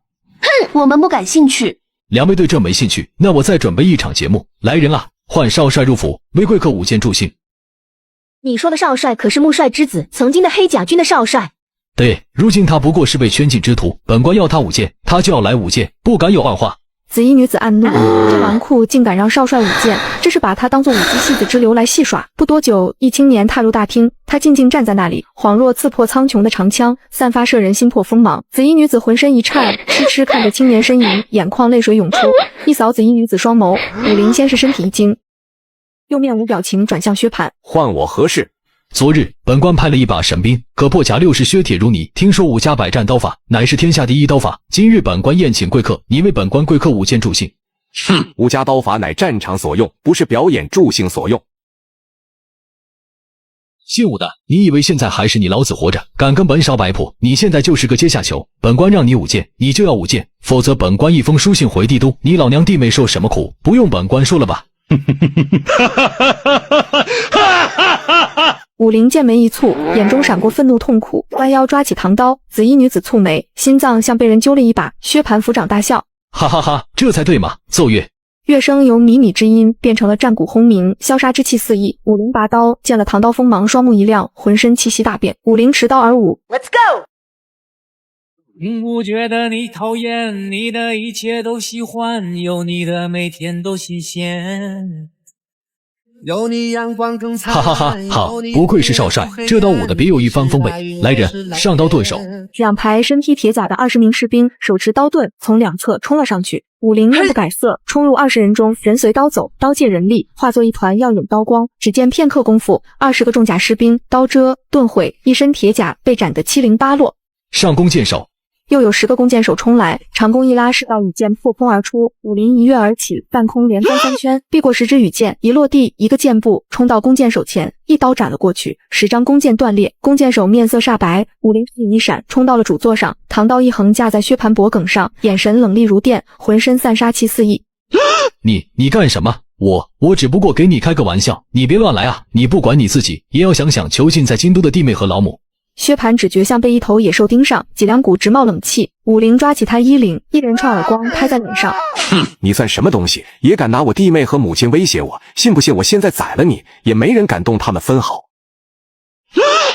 善良有尺，忍让有度，不要再来挑战我的底线，我怕有一天我会控制不住自己，做出不好的事情。如今蛮人入侵边疆，正是用人之际。武林也只是恐吓，并不敢要了对方性命。毕竟薛蟠也是朝廷亲命的大员。当看到少帅离去的一幕，紫衣女子心如刀绞，心疼万分。10年感情又见青春，有些事情或许成为遗憾，才会让人念念不忘。武林，你给我站住！不要告诉我你没认出我是谁。认出又怎样？没认出又怎样？我们以前不可能，现在更不可能了。自从我父王和穆伯伯死的那一刻，我就知道我们不可能了。但是我希望你好好活着，不要整天都活在痛苦中。如今荒人打来了，你肯定会被启用。这把刀给你。看着紫衣女子离去背影，武林怔怔握着唐刀，双目变得温柔，很快又痛苦地闭上，面无表情。找到明坛先生，我想去见他一面。虽然未曾去定龙台，但那里的事情也传到他耳中，特别是那首《满江红》一五目：30功名尘与土，8000里路君何月？莫等闲，白了少年头，空悲切。武林听到后直接落了泪，今时今日竟还有人没忘记父亲，亲卫老师似诧异。少帅，你不是怕朝廷猜忌他，影响他的前途，不打算去见他的吗？我想通了，他都敢用义武目辞名，哪里还会入朝为官？我要去谢一谢他。魏家别院东西两侧是无人荒地，深夜子时来了一群人打劫。渊哥，来了好多贼，东边也有，西边也有，两拨人加一起数不清。看来有人把我们当作肥羊了。许多宝子都在问小说在哪里看，打开番茄，搜索大业王者，第一个就是点开就可以免费观看。我得到消息，里面的羊很肥，不过他身边有高手，大家千万要小心，最好悄无声息摸进去解决他们。人群分为两队，从东西两翻墙潜入了别院。刚走2步，一个贼踩中捕兽夹，倒地捂脚惨叫起来。这他娘的什么人啊，在自家院子里下捕兽夹！既然被发现了，冲进去干掉他们。东西2波贼，一共约有60人，一起冲向了外院。此时门外接到马蹄声响起，3匹战马踏着夜色来到了魏家别院。明坛先生就住这里吗？有情况。武林纵马冲向院墙，临近一踩马背翻了进去，两人连忙也跟着翻了进去。此时院内一个拎着满是缺口的黑道汉子，一瞅四周环境体型，徐老大，我感觉不对劲，这钱我们还是别挣了。哼，丁13，你他娘的别放凉气，大户人家有钱，兄弟们都走到这了，这肥肉必须吃下去。别怪老子没气声，这里气氛很不对，很像打仗时设的埋伏，你们不怕死就去吧。生怕贼人逃了，藏在暗处的郭良众人直接发射美箭，5个蒙面人倒地惨逃，其余蒙面人吓得四处逃散。都别跑，他们就几个人，冲上去弓箭就没用了。领头蒙面人一马当先冲了上去，丁13也硬着头皮冲跟了过去。上次任务失败，全队都死了，就他一个逃出来，对他名声打击很大，现在都没人找他开工了，不得已只能加入了猛虎堂，继续在这行混饭吃。这是他入猛虎堂的第一仗。郭良众人有条不紊后退，同时发射美箭，又是5个蒙面人倒地惨嚎。短短几个呼吸，30人的队伍直接倒下了10人。丁13，你上过战场的，见过射得这么快的箭吗？这不是弓箭，也不是弩箭，射箭速度太快了，好像不要搭箭一样。等冲到院内，原本30人队伍只剩下一半。院子里，王渊背负双手，两边是大虎、二虎。一见王渊，丁13哭笑不得。怎么又遇到他们了？这还不让我好好的做生意了？放弩箭我们怕，比武功你们找死。兄弟们，给老子砍死他！他转头看着下手的丁13，一脸的不敢相信。这突如其来的一幕惊呆了大虎、二虎以及内院的王渊一行人，都不知这些人好好的怎么突然自相残杀。丁13，你杀了老大，兄弟们砍死这个叛徒！别打了！哎呀，别打了！别打了！别打了！ 2个混小子还傻愣着干什么？过来帮忙啊！13叔，一听这熟悉声音，大虎、二虎反应过来，立时加入战场。片刻间，剩余30个蒙面人直接被杀破了胆。所有人一哄而散，大虎、二虎提刀追了上去，只是2人还未动手，前方蒙面人犹如割麦子一样倒下，刀光消失，显出一个青年，气质温润如玉。王渊两眼一眯，远远注意到了青年手中拿的是唐刀，青年也似有感应，抬头看着王渊，双眼一亮上前。二虎脸色一变，急忙挡在前方，浑身筋肉紧绷，这人极度危险，给他们带来的感觉比父亲激发杀意时还强。你是谁？想干什么？丁13连忙道：二虎，不得无礼，这是黑甲军少帅。武穆之子武陵见过明坛先生，多谢先生在定龙台诗会为家父作词。少帅不必多礼，说实话，我也很佩服穆帅。一指院落，武陵回头怒斥黑衣人：丁13，你怎么跟这些人搅到一块了？这到底是怎么回事？回少帅，外边都在传，明坛先生以3把神兵卖了37000两金票，城中大大小小帮派都盯上了。我新加入的猛虎堂也一样，要是知道明坛先生是他，打死我也不来干这事啊！对不起这人啊！不管是谁，你都不该干这等伤天害理之事。少帅，自从老帅被朝廷害死以后，什么狗屁散了好坏，我全都不在乎了。你说我伤天害理也行，说我给黑家军丢人也罢，反正只要不吃朝廷的饭，做什么我都愿意。武陵不知该说什么，自从父亲被斩，许多黑甲军失去信念，做什么的都有。看到这些人，他心头悲痛又无可奈何。特别是丁13，刀头舔血赚一些钱，平日硬送一部分给他，大部分都在养那些黑甲军的遗孤。不知少帅深夜到访，还有何事？冒昧请问明坛先生是否掌握了更好的炼钢之法？如果有，我想请人推荐先生入工部，为大业将士铸造神兵，击退大业四方之敌，还天下一个太平。我真没想到，现在你还在为朝廷考虑。是啊，朝廷杀了父亲，囚禁了我，监禁了母亲弟妹，我有10000个理由不为朝廷效力。但父亲临行前让我立过誓，不得对朝廷有2心，要我继承他的遗志，为天下太平而战。穆帅立下汗马功劳，却被朝廷胡乱定罪，最终问斩。作为儿子，他怎能不恨？但他不敢表现出怨气和反心，否则母亲、弟弟、妹妹都会死无葬身之地。我不会炼钢，也没打算入朝堂为官。图南王是个老狐狸，他既然决定动兵，必然已有布局。龙头关守将阮成刚，其人守城有余，应变不足，我担心他守不住。龙头关指挥使不是薛蟠吗？怎么守将变成阮成刚了？先生有所不知，薛蟠虽是指挥使，但并未在前线守关，都是寒门武将在前线指挥。若有朝一日在下重新掌兵，希望拜先生为军师，扫荡四夷诸国，还天下一个太平。我对打仗没什么兴趣，等我再做几架三公闯弩，便会离开九山郡。此时龙头关上，图南王集结数十万大军，对大业边关发起攻击。你们都是大业罪民，只要谁攻上城头，吴王会赐你们土地、女人，还有那吃不完的冰镇大西瓜。攻城士兵一听，精神振奋，嗷嗷叫，继续猛攻。城墙上，副指挥使阮成刚着急地看着，眼中透着一丝惋惜，而身边的一群士兵不停地奔走。城墙上插满了火把，架起一个个大锅，烧着滚烫的热油和臭气熏天的金汁，还有士兵挑着担子从城墙下运上来一筐筐石头，更有士兵挑着一捆捆羽箭，为弓箭手装满箭匣。士兵们手脚不停，保证没有一个敌人能攻上城头。这种进攻势头已经持续2天了，城墙下死人堆了厚厚一层，望着黑压压的敌人。副指挥使阮成刚在城墙上踱步，嘴里来回念叨：这图南王到底想干什么？2天2夜不停用大业罪民攻城，根本没上荒人精锐。难不成他想用这些炮灰耗尽我们的力量，再用荒人精锐进攻？但这根本不可能，我有3万大军在此，轮换下战力丝毫不损。他到底想干什么？图南王的凶名令每一个大业想领忌惮，这明显是无用的炮灰攻城，根本不像名将手笔，显然这里面藏有巨大猫腻。此时2营士兵上楼，有人大叫道：兄弟们，换防了！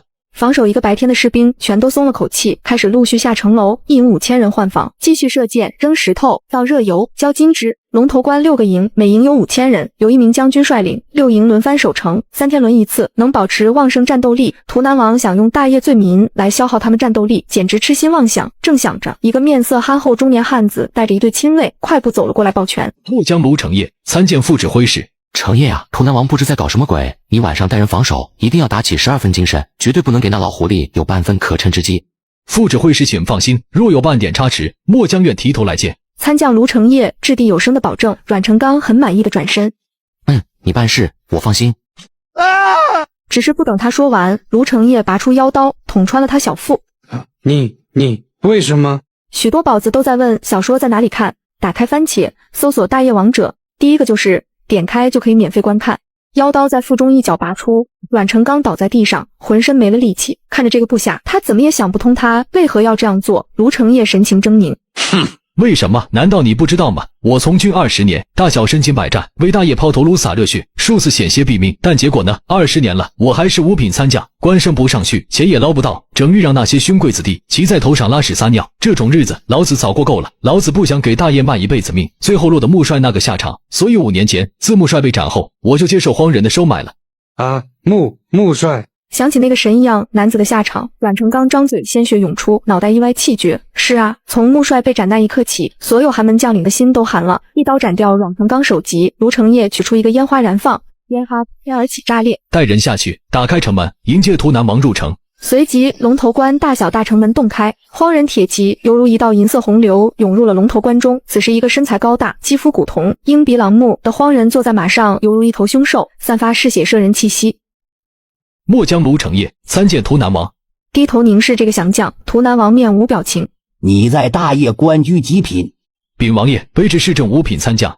你县城有功，本王封你为荒庭南院正3品统领，赐土地1万顷，封子爵10亿3千户，世袭罔替。谢王爷，卑职愿为荒庭肝脑涂地，万死不死。卢成业一阵狂喜磕头，只觉这次背叛值得了。在大业，即便他再拼20年，也到不了上3品，一头靠荒人，直接上3品了，还封了爵位，世袭罔替。这一刻，他恨不得立刻帮荒人灭掉大业王朝。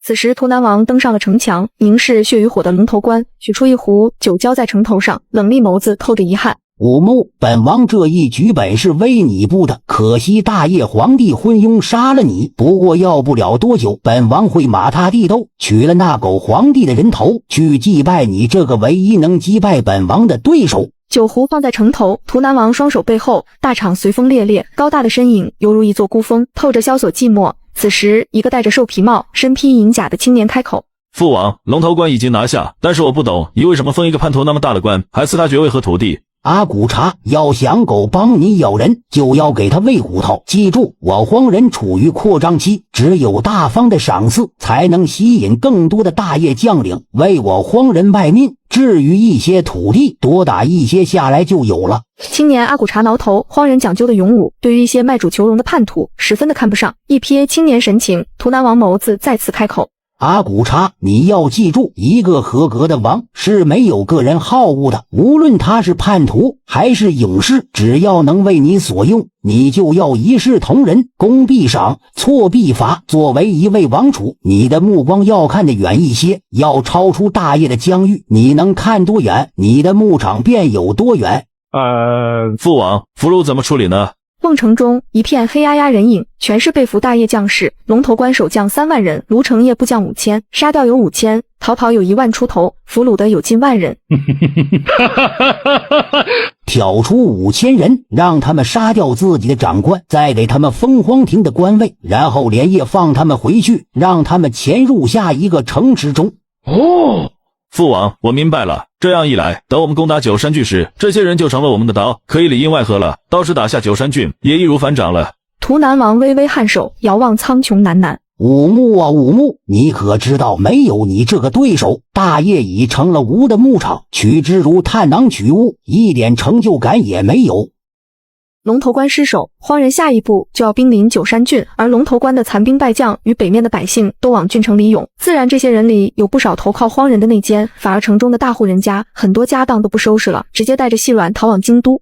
翌日中午，睡得迷迷糊糊的王渊突然听到大喊大叫：渊哥，大事不好了！图南王昨夜攻占了龙头关，咱们赶快走吧，再不走就走不了了。接上集，图南王率领大军驻扎在九山郡城北，已连续攻城2天。此番攻城比在龙头关更猛，使用了大量冲车、云梯投石车，守城将士伤亡上千，士气低落至极。王渊众人不仅没有跑路，反而拉来3架床弩来守卫城池，带着3弓床弩登上北面城墙。王渊立刻被惊住了3里外，荒人的营帐连绵起伏，一眼望不到边。营帐外，一匹匹高大战马，载着身披铁甲的骑兵，金戈铁马气息摄人心魄。近处荒人府兵、大业叛兵使用冲车、投石机攻城。投石车发射一块块大石头砸在城墙、瓮城里，碎石迸溅到士兵身上，立刻就骨断筋折。移动的攻城塔直接推到城墙脚下，有荒人士兵在上面射箭，每箭必有大业士兵倒下。云梯不停搭上墙头，敌军一个个爬了上来。大业这边，眼看士兵使用弓箭、石块、热油、金枝，没有任何防御力。此时王渊直接上了3弓床弩，只发射了3支大弓箭，就将梯子上的敌军穿成了冰糖葫芦。如此循环，霎时间城墙下插满了糖葫芦串。短短1刻钟，王渊让敌军见识了先进武器的手段，但这并没有吓退敌军的进攻，反而一批又一批的敌人冲杀上来。大业士兵奋力抵抗，可是毕竟只有3张弓弩，弩箭也是临时打造的，根本供应不上。许多宝子都在问小说在哪里看，打开番茄，搜索大业王者，第一个就是点开就可以免费观看。而此时指挥使门前人山人海，全都是城中有头有脸的人，一个个带着家眷，抬着装满金银的箱子。别急，一个个的来，每个人离城是500两，只收金银。武陵双拳捏得青筋暴起。薛蟠，你实在太丧心病狂了，这个时候不管防务，竟然只想着捞钱，你不配做指挥使，你该死！哼，大胆！武陵，你一介囚徒，竟敢对本官无礼！来人啊，给本官拿下他，打入大牢！上百全副武装的将士冲了出来，一个个抽出明晃晃腰刀。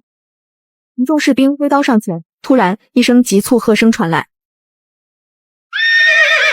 圣旨到，奉天承运，皇帝诏曰：荒人入侵，龙头关失守，大业危矣，特封武陵为成州大统领，统领成州大军，赐金牌令箭，不听令者可先斩后奏。望爱卿不负众望，抵御荒人，守我大业河山。薛蟠瘫在地上，惊恐万分。金牌令箭等同皇帝亲临，3品以下官员可先斩后奏。武陵现在有金牌令箭，杀他又名正言顺。来人，指挥使薛蟠临危怯战，饮酒观舞，贪赃敛财，摘了他的指挥使印信，暂囚指挥使府中。刚接任统领，便斩勋贵指挥使，朝廷那边会怎么想？军中将领许多是薛家提拔，斩了薛蟠，这些人会阳奉阴违。还有武陵家人也在京都，不可轻举妄动。薛蟠松了口气，只要不杀他，凭薛家实力，一切都可挽回。此时4个参将、8个偏将、20个千总站了出来。参见少帅。武陵接任主帅，罢免薛蟠的事已传遍军营，这些人都是薛家提拔，算是勋贵一系。诸位不必多礼，这是明坛先生，我请的军师，以后在军中，他的话就是我的话。突然，参将黄浩站了出来，一脸桀骜不顺表情。少帅，据我所知，这明坛先生一介书生，并没上过战场，怎么指挥我等？我们要是听他的，打了败仗谁负责？黄浩是薛家嫡系，来九山郡任职为薛蟠保驾护航。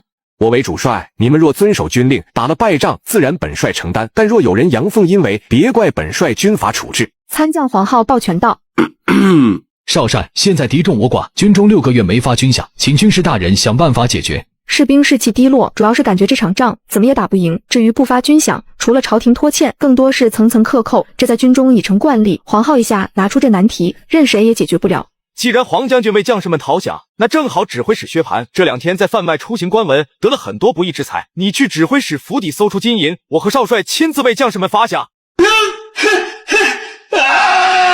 你黄浩气得想吐血，他提出发军饷，王渊却让他带队去抄薛蟠的金银，这会让薛家认为他被主求荣，这样干等于搬石头砸自己的脚。将领们倒吸冷气，军师大人好狠啊，让黄浩自己去拆自己的后台。黄将军想违抗军令不成？有金牌令箭，他敢不从，就是违抗军令，当场可斩。军师大人息怒，属下不敢，属下这就去。随后王渊唤来传令兵，直接吩咐起来。不多久，传令兵奔奔走在城墙，城中军营大叫起来：将士们，九山郡有救了，薛蟠的无能纨绔被换下来了，朝廷任用少帅为主帅，带领我们击败荒人。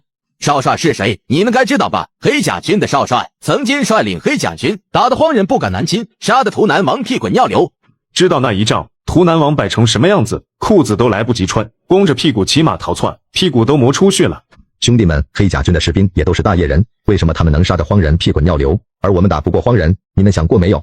少帅马上要给大家发军饷，要让大家从绵羊变成老虎，要杀得荒人屁滚尿流，要让大家获取军功，光宗耀祖。一个个士兵听完后，双眼放光，脸上也有了斗志。城中百姓军饷发完，士兵欢呼整天，激动无比看着两人。军民士气高涨，守城不成问题，但要想击败荒人大军，还是难如登天。当初你们黑甲军怎么击败图南王的？黑甲军是父亲一手训练出来，将士们都武艺高强，加上有黑甲黑刀，我们士气如虹，各种军阵如臂指使，根本不怕荒人铁骑。有没有可能将黑甲军重新召集起来？父亲10年呕心沥血，一共培养出1万黑甲军，10年南征北战，战死大半。5年前那场变故中，又被朝廷坑杀2000，如今残余2000，分散在大业各地，不愿为朝廷效力。尽量召集吧，只要领头的是曾经打败荒人的黑甲军，二流士兵也敢跟在后面打顺风仗。次日，大虎带着一队士兵回到了大王庄。王汉山听说战况后，僵在原地，双拳握得青筋暴起。荒人气煞我也！不多久，两人召集村民开完会，众人带着舅舅打造的100把唐刀，连夜骑马带队直奔九山郡。接上集，王汉山带着100把削铁如泥的钢炭钢刀来到九山郡。要想击退敌人，不仅要有先进的武器，还要有武艺高强的将领。因此，王渊派出传令兵去号召黑甲军归队。宁13也加入传令兵，骑驴日行千里，来到甘县统龙镇大平凹村。这里有穆帅第38亲卫平健，他弓弩百发百中，在亲卫中排名第1。黑甲老兵结何在？山林中，一个汉子豁然转身，抓出3分羽箭搭上弦。下一刹那，3道羽箭成品自行飞来，贴着宁13头顶左右耳飞过。他浑身汗毛竖起，看着远处射箭汉子，忍不住咬牙道：平38，你他娘的要手抖一下，老子的命就没了。穆帅亲卫队很少叫名字，他叫宁海，大家都叫他宁13，平箭排行38，大家叫他平38。身材高大的平箭在山峦间奔走如飞。13哥，我谢术没荒废，卸甲后靠打猎吃饭。对了，你怎么找到这里了？荒人攻破龙头关，攻打九山郡了，我来叫你去打荒人。平剑眸子一冷转身，哼，宁13，你什么时候又做了朝廷的走狗？忘了他们怎么对待穆帅的？即便荒人打到京都，杀了那狗皇帝，也是替穆帅报了仇，老子感谢他们还来不及呢。平38，你他娘的以为老子就愿意为朝廷卖命？朝廷任用少帅为首政，他若是战败了，朝廷会放过他吗？你我对得起穆帅吗？少帅还活着。平剑眸子一颤，拔腿飞奔下山。宁13纵马跟上。平38，你他娘的干什么去？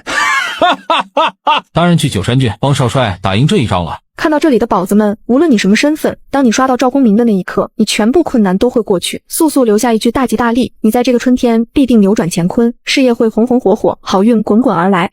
230里外的冲线一个小村庄，一个身材高大、眼神偶尔金光一闪汉子在荒地里挥舞锄头，刨开一块泥土。有草根，有草根。旁边一个小男孩一个小女孩欢喜地叫着，连忙抓起草根直接往嘴里塞去。地上坐着一个面容枯黄妇女，双眼含泪地看着。自从当家的回来，本以为日子会过得好一些，结果税负又加重，交了税之后吃的都不够，现在家家户户出来挖草根，草根都难以挖到了。这个冬天恐怕都挺不过去。中年汉子抡起锄头，面无表情继续刨地。突然一匹快马飞来，有传令兵大喊：黑甲军与铁山何在？妇人脸色一变，畏惧看了传令兵一眼，又看了看丈夫。汉子充耳不闻，继续刨地。嚼着草根的小男孩含糊不清道：阿爹，那人不是叫你吗？你怎么不答应啊？传令兵闻声转头，诧异看着汉子：你就是穆帅第6亲卫于铁山。哼哼哼，于铁山早病死了，我是他弟弟于铁头，小孩子不懂乱讲的，军爷请回吧。病死了，这可如何是好？少帅让我一定要找打他。现在荒人打来了，朝廷任用少帅守城，少帅若守不住城池，会被杀头的。什么？少帅还活着？于铁山一惊，立刻丢下锄头。我就是于铁山，我跟你去见少帅。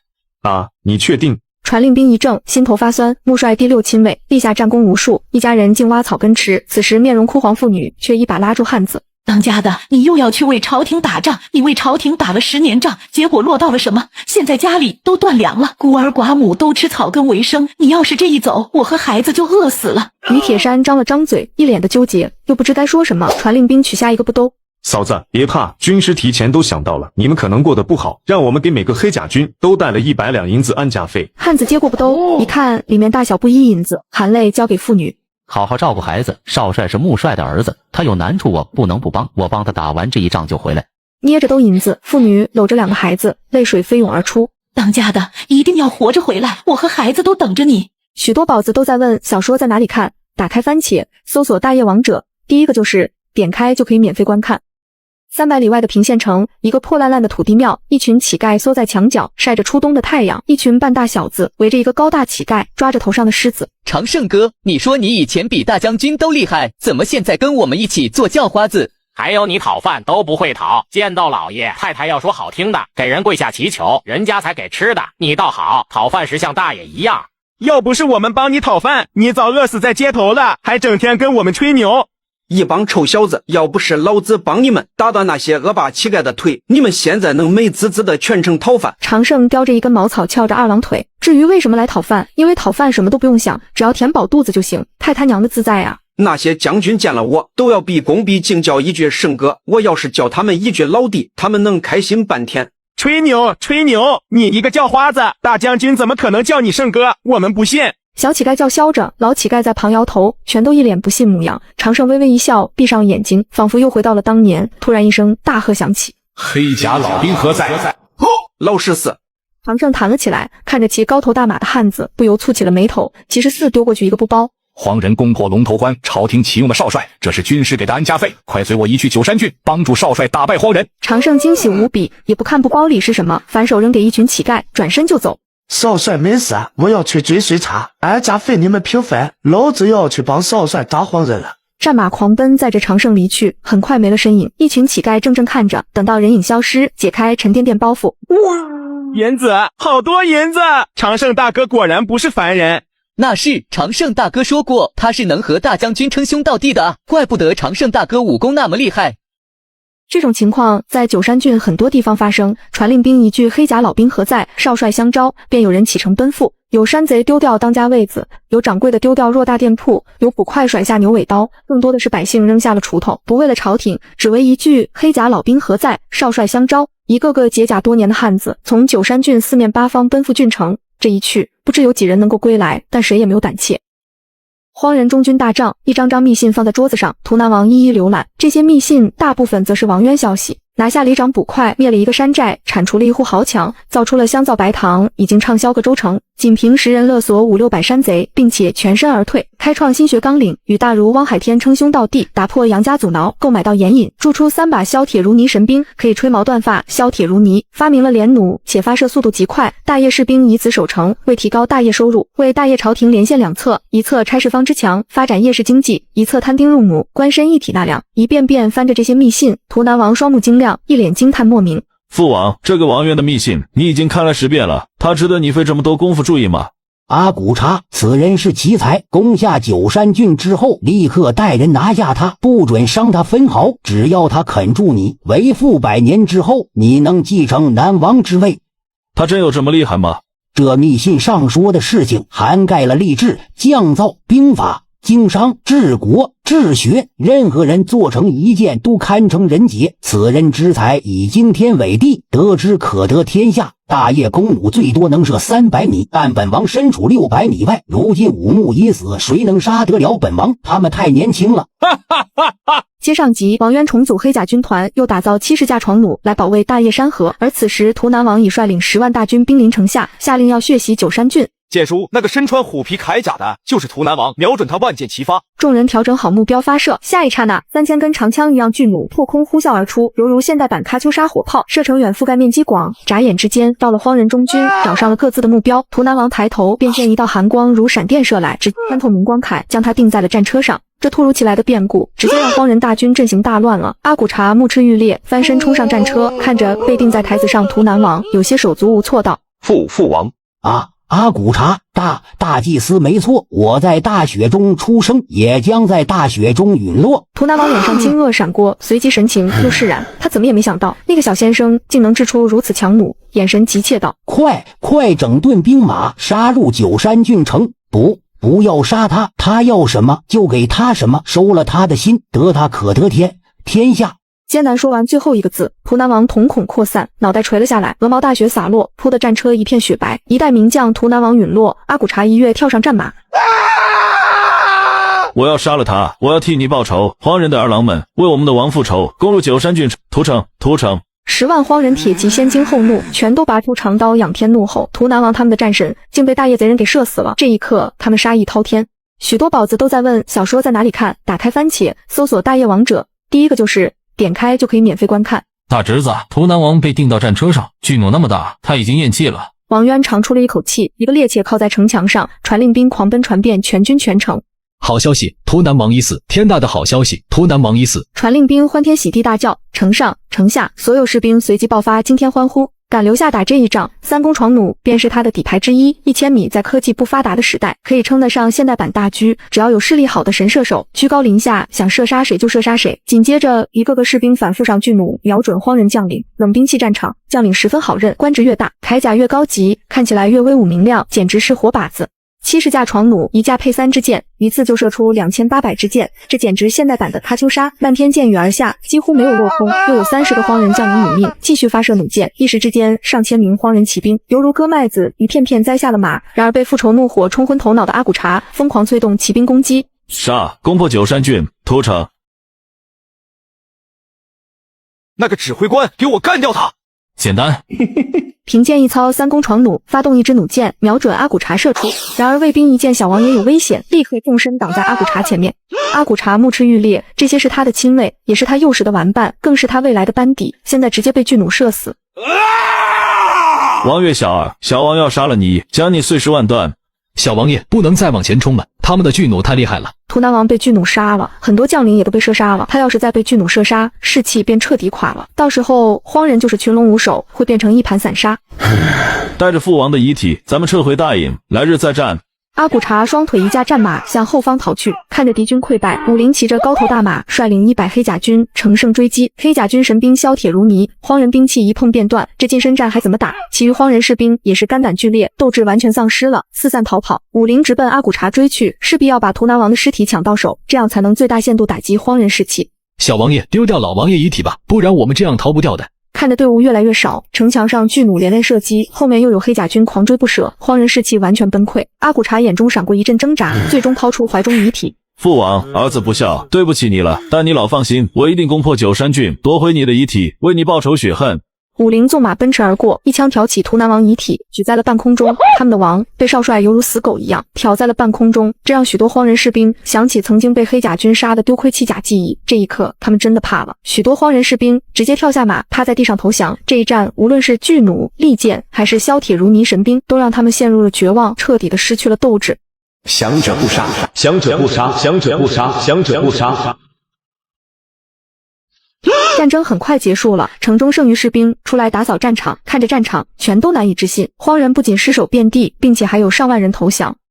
一连3日大雪，天地间白茫茫一片。荒人大营此时挂满白绫，所有士兵都披麻戴孝。小王爷阿古察跪在灵堂前，对着一具空棺材在火盆里烧纸。突然，一个中年人走入灵堂，跪在地上哀嚎：“王爷，天妒英豪，您被大业贼子暗算，属下来晚了，竟没能送您最后一程。”请先生助我为父亲报仇。这是图南王幕僚，原本是大业举人，一身才华，却不被大业重用。父亲攻破古州，发现他学富五车，便收他为幕僚。此人学问、兵法、治国无一不精，36计谋更是熟能巧用。此次出征父王，让他坐镇大后方，如今不得不来前线。小王爷，王爷对我有知遇之恩，我要为王爷复仇。我有一计，咱们可以这样。这么拙劣的技巧，大爷会有人信吗？其他人信不信不重要，重要的是兴隆那个狗皇帝怕这个，只要他担心就行了。大事不好，皇帝又重新任命薛蟠为帅，让少帅做他副手。男人虽带领黑甲军立下奇功，却没得到朝廷封赏。不仅如此，还被昏庸的皇帝下旨撤掉了大元帅一职，又任命心胸狭窄的薛蟠为主帅。最过分的是，皇帝老儿还派来一个太监做监军，接上级。刚刚掌权的太监要求王渊前去跪拜，此人极为贪财，一遇到奇珍异宝，便想占为己有。今日又受到薛蟠挑唆，二人立时谋划，要夺到王渊的炼钢秘法，然后铸造神兵利器，赚个盆满钵满。玩家听说你精通冶炼之道，铸出削铁如泥的神兵，你若对陛下忠心耿耿，就将此法献于朝廷。只要我大业将士全装配这种神兵，何愁荒人之患不解？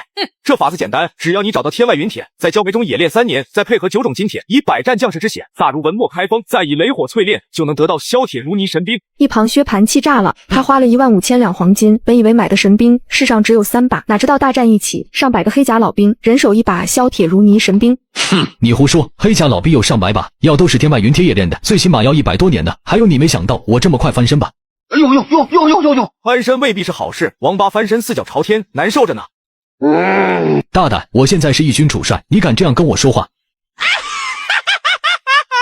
林公公，我本非军人，只因少帅相邀才暂入军营相助，现在军营之事与我再无瓜葛，先走一步了。大胆，来人把他给我拖下去，打80军棍。武林眼神一瞥，2个士兵立刻低头，装作没听见。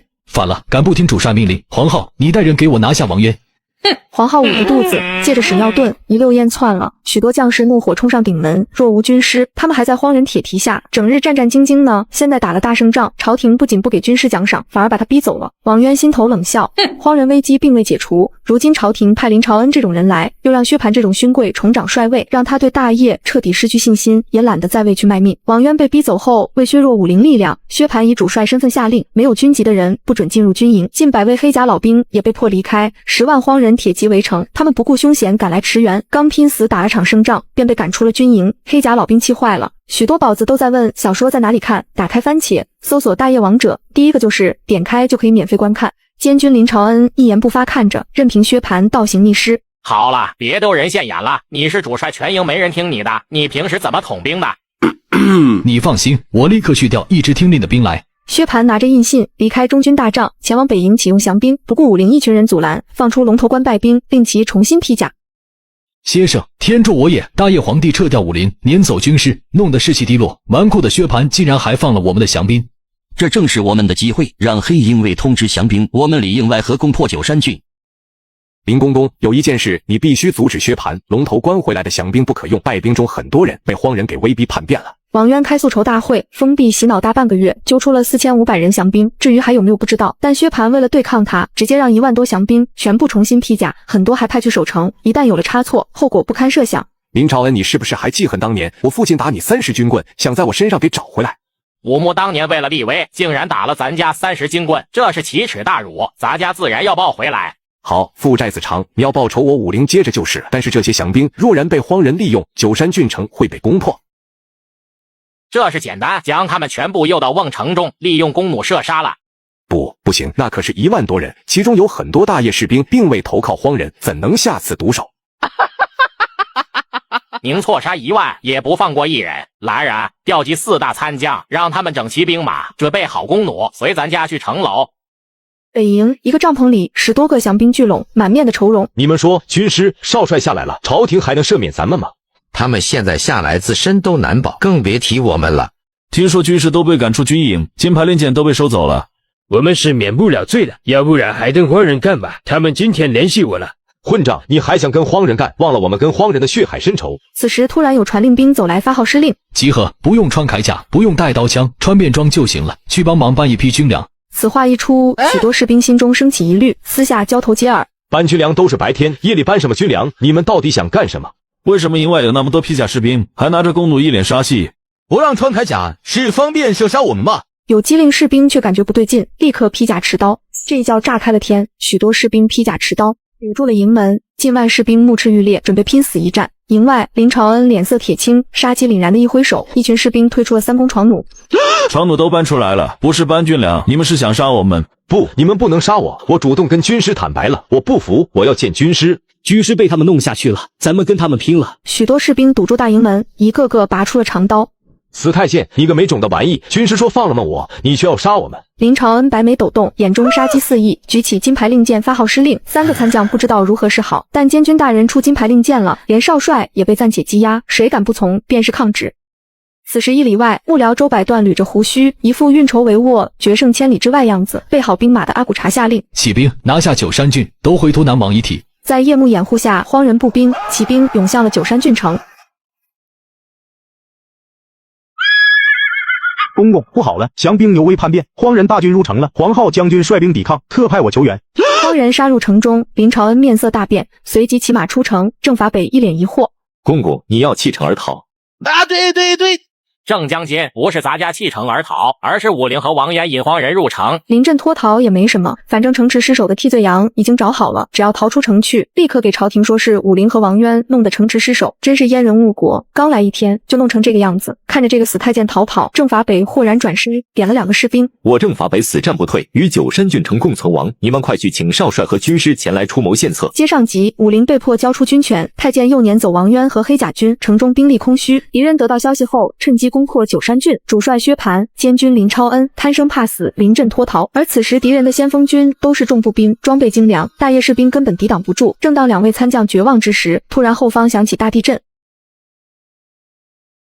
如同战马铁蹄踏地，一回头便见武陵一马当先，身后是重甲步兵，战士们精神大振，全场士气振奋。少帅带领步人甲来了，咱们能挡住荒人了。步人甲身高2米，身披70斤金色铠甲，手持180斤流星锤，个个都是上等精兵，近战无敌。荒人步兵装备根本无法近身，武陵一马当先，化作一团刀光向前。荒人死伤无数，2000步人甲紧随其后，也不防御，任凭荒人重步兵刀枪砍刺在身上，爆出一连串的火星。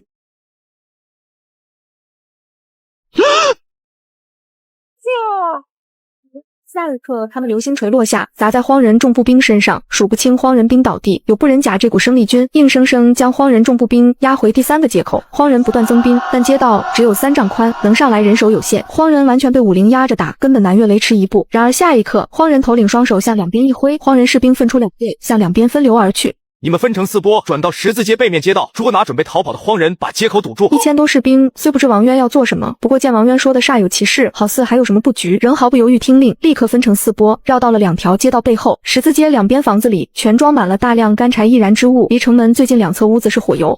军师，你要用火攻烧死这些荒人重步兵。众人反应过来，许多步人甲眼睛发亮，这样真有可能反败为胜。不错，我们需要你们从堵住各个街口，切断荒人逃路，以火油封锁城门，再点燃每个屋子。王渊之前就有此预防，但朝廷突然派来林朝恩监军，把一切布局都打乱了。不过现在大体还能执行。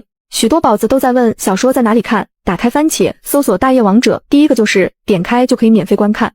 此时九山郡城外，阿骨茶骑着战马，身旁是幕僚周百段，后方是3万铁骑，全都意气风发。看着敞开城门，听着城中厮杀声，阿骨茶仰望苍穹，冷厉面孔伤悲，又有一抹兴奋。父王，你在天上看到了吗？九山郡已被我攻破，马上就可以为报仇了。小王爷，王爷临终前让你留下那个王渊，给他想要的一切，收了他的心，还留吗？杀父之仇不共戴天，我若留着他，荒人兄弟怎么看我？这一仗打下来，阿骨叉感觉王渊才智平平，能射杀父王，依仗的就是床弩，没什么大本事。况且有周百川相助，还要王渊作甚。多谢小王爷抬爱，只要小王爷听我计策，我保准你3月横扫成州，半年攻入大业地都，成为荒人最大的王。阿骨茶正志得意满，突然城门处传来荒人惨叫，两人看来看去，立时蹙起眉头，一脸惊怒交加。此时城墙内20多黑甲老兵在房顶将一坛坛火油奋力投到城门口，坛子摔破，火油迸溅，闻着刺鼻气味，荒人士兵大惊，把手中的火把的瞬间甩出8里外，一坛坛火油如炮弹落在城墙口，很多荒人被淋了一身油。眼见荒人越来越多，火油也抛得差不多了，王汉山一挥手，凭剑挽弓搭箭，箭头沾了火油，变成火箭射出。城门处熊熊大火燃起，一群荒人众步兵完全被火焰吞噬在其中，翻滚大跳，呼呼呼，火焰迅速燃起，十字街要化作火海。这突如其来变故立刻让敌军首领大惊，城门处燃起大火，涌进来的士兵太多了，现在往回撤已来不及，只有攻破3个街口才有可能脱身。此时3个街口荒人开始攀爬大石头，但很快一坛坛火油砸下，大石头也熊熊燃烧起来，荒人更是士兵惨叫着后退，许多荒人士兵趁着房顶火大便爬了上去。来了，老弟！怎料又被早已等在那里不忍甲击退，很快火越烧越大，变成滔天大火，火焰向外喷吐，笼罩1丈街区，许多荒人士兵直接被火焰吞没，凄厉惨叫，撕心裂肺。躲在中间空白地带荒人士兵也被火焰烤得头发焦枯，身上铠甲滚烫，整个人像要被烤熟。一时之间，3万荒人众步兵在火焰中绝望哀嚎。更诡异的一幕发生了，许多荒人士兵受不了烈火焚身痛苦，直接横刀自刎。熊熊烈火中，千百道人影扭曲，渐渐倒下没了动静。王渊站在最前方，看着火光中挣扎人影，听着撕心裂肺惨叫，他眼神渐渐痛苦。前世活在太平世界，杀人都是死罪，打架动刀子的都少。如今他设计布了一个局，直接烧死了2、3万人，恻隐之心作祟，心头负罪感遏制不住升起。罪过，罪过。城外，阿古查目赤欲裂嘶吼，双眼瞪得像要飞出来。3万众步兵都是身材高大，至少经过3年训练，他们身上铠甲每套80两，加兵器近100两，光这些算下来就要300万两白银，还不算其他的。这可是父王留给他的家底，就这样被一把大火给烧没了。这一刻，他的心在滴血，比图南王死那一刻更痛苦。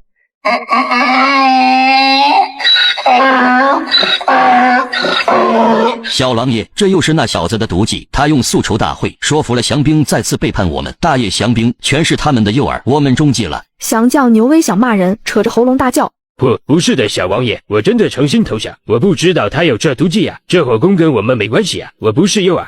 即便你刚才真心，现在我们战败，你这种墙头草很可能再度倒戈，全部杀了。此时阿古查心头全是怒火，一听这话又有道理，立刻挥手道：杀尽大业降兵。爱心大肺的活人，我们一心一意投降，他竟然不相信我们，给他们拼了！别他妈叫了，咱们现在里外不是人，谁都想咱们死。妈的，下辈子我再不做叛徒了，做叛徒没好下场，杀一个够本，杀2个赚了。背叛了大业，荒人又不信他们，早知听军师的了。但现在后悔也没用了。许多降兵怒了，心头憋屈的要死，拔刀冲向荒人。大业降兵和荒人杀作了团，由于装备差距太大，荒人众步兵轻而易举屠杀大业士兵，没支持几个回合便死伤一半。这突如其来的变故让王渊也懵了，抓住这个机会击退荒人，把城墙给夺回来。男人用1颗3公斤的钻石打造出一把180斤约等于 0.9 吨的实心钢锤，随后把钢锤擦得锃光发亮。看似这只是一些简单的操作，殊不知此锤即将应和登场。只见男人拉来一头矫健的公牛，一锤下去，公牛便安安静静的睡了。而这镶钻的实心钢锤再配上无坚不摧的金丝铠甲，无论是攻击还是防御都能以一敌百。这便是王渊发明的不忍甲军团，靠着2000不忍甲击杀敌军1万，吓死3万，剩下1000敌人直接士气崩溃，落荒而逃。而此时王渊手持钢锤，如神魔而立，气势逼人，让人不寒而栗。阿古查可敢上前一战？父亲被王渊打败，如今自己带的3万铁骑又全军覆没，阿古查心头一颤，竟不敢搭话。周百断焦急道：小狼爷，他们的钢锤我都能抗3锤，不要怕，再派1万士兵，一定可以拿下他。再派1万铁骑下马上城，有可能拿下王渊，但他现在只剩3万铁骑了，再消耗1万就剩2万了。城中还有2000不忍甲，即便拿下王渊这些人，其余又怎么办？这消耗根本没有价值。撤退。荒人大军缓缓撤去，守城士兵长出一口气，看着不忍甲，城下许多将士忍不住高声道：军师威武，军师威武，军师威武！将士们扯着喉咙大叫，若没有军师布局，怎能取得大胜？一仗灭了荒人4万精锐。将士们看着王渊，全都双目敬佩，王渊却举臂高喊：铁锤威武！全场士兵一愣，这场大战胜利，他们也清楚铁锤的威力。刹那间，一浪浪高喝传遍九山郡城，所有将士意气风发，眼中战意熊熊。铁锤威武，铁锤威武，铁锤威武！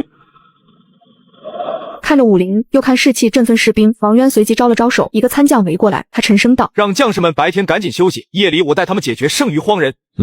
黄浩、吴元正法北相视一眼，有些不敢相信，又毫不犹豫应下。即便不知军师有什么手段，但军师说了，他们无条件相信。三人带着许多士兵离去。许多宝子都在问小说在哪里看，打开番茄，搜索大业王者，第一个就是点开就可以免费观看。荒人大营，阿骨茶、周百段，其余荒人将领全都一脸落寞。昨夜损失3万重步兵，还搭上了1万骑兵，葬送了4万精锐。现在荒人只剩3万步兵，以及龙头关驻扎的2000将士。诸位都说，仗打成这个样子，咱们该怎么办？小王爷，如今这个时候，咱们最好退兵，再打下去，即便攻下九山郡，咱们也无力南下。阿骨茶愁眉不展，父王大仇未报，2场败仗未挽回，就这样退兵回去后，荒人其他部落会怎么看他？先生说的对，这个时候不退兵也没其他办法了。便在这时，一个传令兵进帐，神情惊骇道：小王爷大事不好了，王渊正带着大军向我们大营出发，准备发起进攻。什么？哼，好，既然他们要送死，那本王爷便成全他们。阿骨茶曾来到大营外，便见远处一条火龙向营地冲了过来，心中不由欢窃喜。许多荒人士兵沸腾了，2次战败都是大业施展阴谋诡计，如果真刀真枪硬拼，他们不惧。此时荒人所有士兵调动起来，开始组建防御。大营位置都是一排排巨马桩，架上盾牌便化作幕墙，为了防止闯弩，盾牌垫了一层又一层。荒人士兵躲在后面，看着火龙越来越近，阿骨茶咬牙切齿。王渊，武林有什么本事，你们使出来吧，本王倒要看看你们还有什么手段能正面击败本王。大业将士出动2万人，人人举着火把排成一排，好似一条长长火龙。队伍前方是重新补齐的2000步人甲和3弓闯弩，中间步兵赶着800头牛，最后面是1万骑兵。2万人队伍来到了荒人大营外300步处停下。荒人有什么动静？荒人大营摆出防御姿势，巨马桩内还加了好多盾牌，肯定是怕3弓闯弩。哟呵，荒人什么时候这么胆小了，连出来迎战都不敢？夜里很多士兵看不清，荒人又不知如何处理，加上骑兵发挥不出优势，又怕中了军师你的计，他们赶出来作战才怪呢。大业将士也有很多夜里看不清东西的人，军师说那是夜盲症，让人给将士们食材中加入了大量肝脏，吃了大半个月后，神奇的事情发生了，很多原本夜里看不清的将士，现在可以看清楚东西了，夜盲症彻底好了。那就按计划行事吧。此时大业士兵拉开弓弦上巨大弩箭，3张巨大弓弦合力，巨大弩箭破空，瞬间到了荒人阵地，有弩箭穿过巨马桩缝隙，炸裂3层盾牌，然后余力未消，一连穿过数个士兵才停了下来。更恐怖的是，多根弩箭射在巨马桩上，巨大的冲击力将巨马桩掀飞，砸在后方荒人士兵身上，凄厉惨嚎在荒人大营回荡。躲在后方的阿骨茶面色大变，他发现3弓闯弩威力巨大，对付攻击骑兵和奔跑步兵是大杀器，如果是防守，只要趴下，几乎不会有什么伤亡。趴下，趴下！呼啦啦，荒人士兵立刻趴倒一片，一根根巨弩从头顶飞过，许多荒人士兵头皮发麻，又暗赞小王爷英明神武，这么快找到闯弩破绽。王渊也不在意这些，继续指挥3弓闯弩，将巨马桩一一给掀飞。荒人士兵又往后退了退，这些掀飞的巨马桩连人都砸不到了，但巨大弩箭却不停地发射。趴在地上的阿骨茶满脸疑惑：先生，他们在搞什么鬼？明显射不到我们了，怎么还在发巨弩？他们利用闯弩将巨马桩一一掀飞，好像是想发起冲锋，直接攻入我们营地。营地门前，所有巨马桩全部被掀飞，再无任何阻挡。2000步人甲高举巨大盾牌，如巨象踏地冲了过来。阿骨茶沉声喝道：准备战斗！此时步人甲已经冲到了20步外，然而下一刻，诡异的一幕发生了，让所有荒人士兵瞠目。原本排成2排的步人甲，立刻从中间向两边分开，没了步人甲遮挡，后面的东西在火光下隐约能够看清，那是成百上千头大公牛。前排许多荒人士兵也看傻眼了，怎么还弄这么多牛，留给我们加餐吗？大业的步人甲怎么跑了？这牛怎么有些不对劲啊？但打死阿骨茶，他也想不到王渊为何派了一群牛来打头阵。先生，这是什么情况？周百段也是百思不得其解，然而嗅到空中火油味，不由面色大变。小王爷快跑，那个黑心烂肺的坏家伙又准备用火攻了。火攻？他怎么火攻动一群牛来火攻？先生，你别开玩笑了。男人把牛角绑上2把明晃晃弯刀，又在牛尾处绑上带油的草绳，拿出火折子在牛尾一点，下一刻牛尾燃起大火，数百头公牛如同发疯似的冲入了敌人营帐。公牛横冲直撞，别管穿什么铠甲，在巨大力量下全都被挑烂。800头公牛继续往前冲，牛尾的火焰点燃帐篷，熊熊大火又烧起。片刻之间，敌军大营变得一片慌乱。这就是火牛阵，华夏战国时代田丹发明的凶残战阵。王渊不过是依葫芦画瓢，让华夏古老智慧再一次发光发热。果然，此阵威力非凡。阿骨茶实在没有想到王渊用牛来打仗，800头公牛在荒人营地肆虐，荒人营地火光熊熊，乱成了一片。周百段也头皮发麻，心头彻底认输了。他也自认学富五车，胸中藏着千百奇谋，但一跟那小子计谋相比，立刻又感觉自己老实巴交的。小王爷快逃！到了这一步，咱们彻底败了。那小子不是人，他简直太坏了。咱们这种老实人不是他的对手，快逃吧！大业这边早上军师说夜里带他们消灭荒人，谁也不敢相信，只是点了个火折子，剩下竟然没有他们的事情了。他们哪见过牛代替士兵打仗的？军师，我们真是佩服的五体投地。好了，别拍马屁了，去拿下阿骨茶，再换上荒人的服饰，佯装败兵逃到龙头关，趁机将此关夺回，这场大战便结束了。下一刻，大业将士在武林带领下涌入战场，在虎牛阵帮衬下，荒人大营被引燃，士兵死数上万，加上荒人士兵都有夜盲症，战争胜败已成定局。收回龙头关虽有3天，城中却忙得不可开交，一连2场大仗，受伤的士兵太多。一看军医处理伤口方式，王渊直接惊呆了。这个时代没有消毒意识，包裹伤口的布都不干净。为此，他先到铠甲署集合工匠，打造出多套蒸馏设备，从官府名下酒坊买到大量的酒，然后蒸馏，得出75度左右酒精，开始为伤兵消毒。给伤兵处理伤口要先用酒精消毒，然后再包扎，包扎的布条要在沸水里煮开消毒，这样可以避免伤口化脓，能让伤员恢复得更快。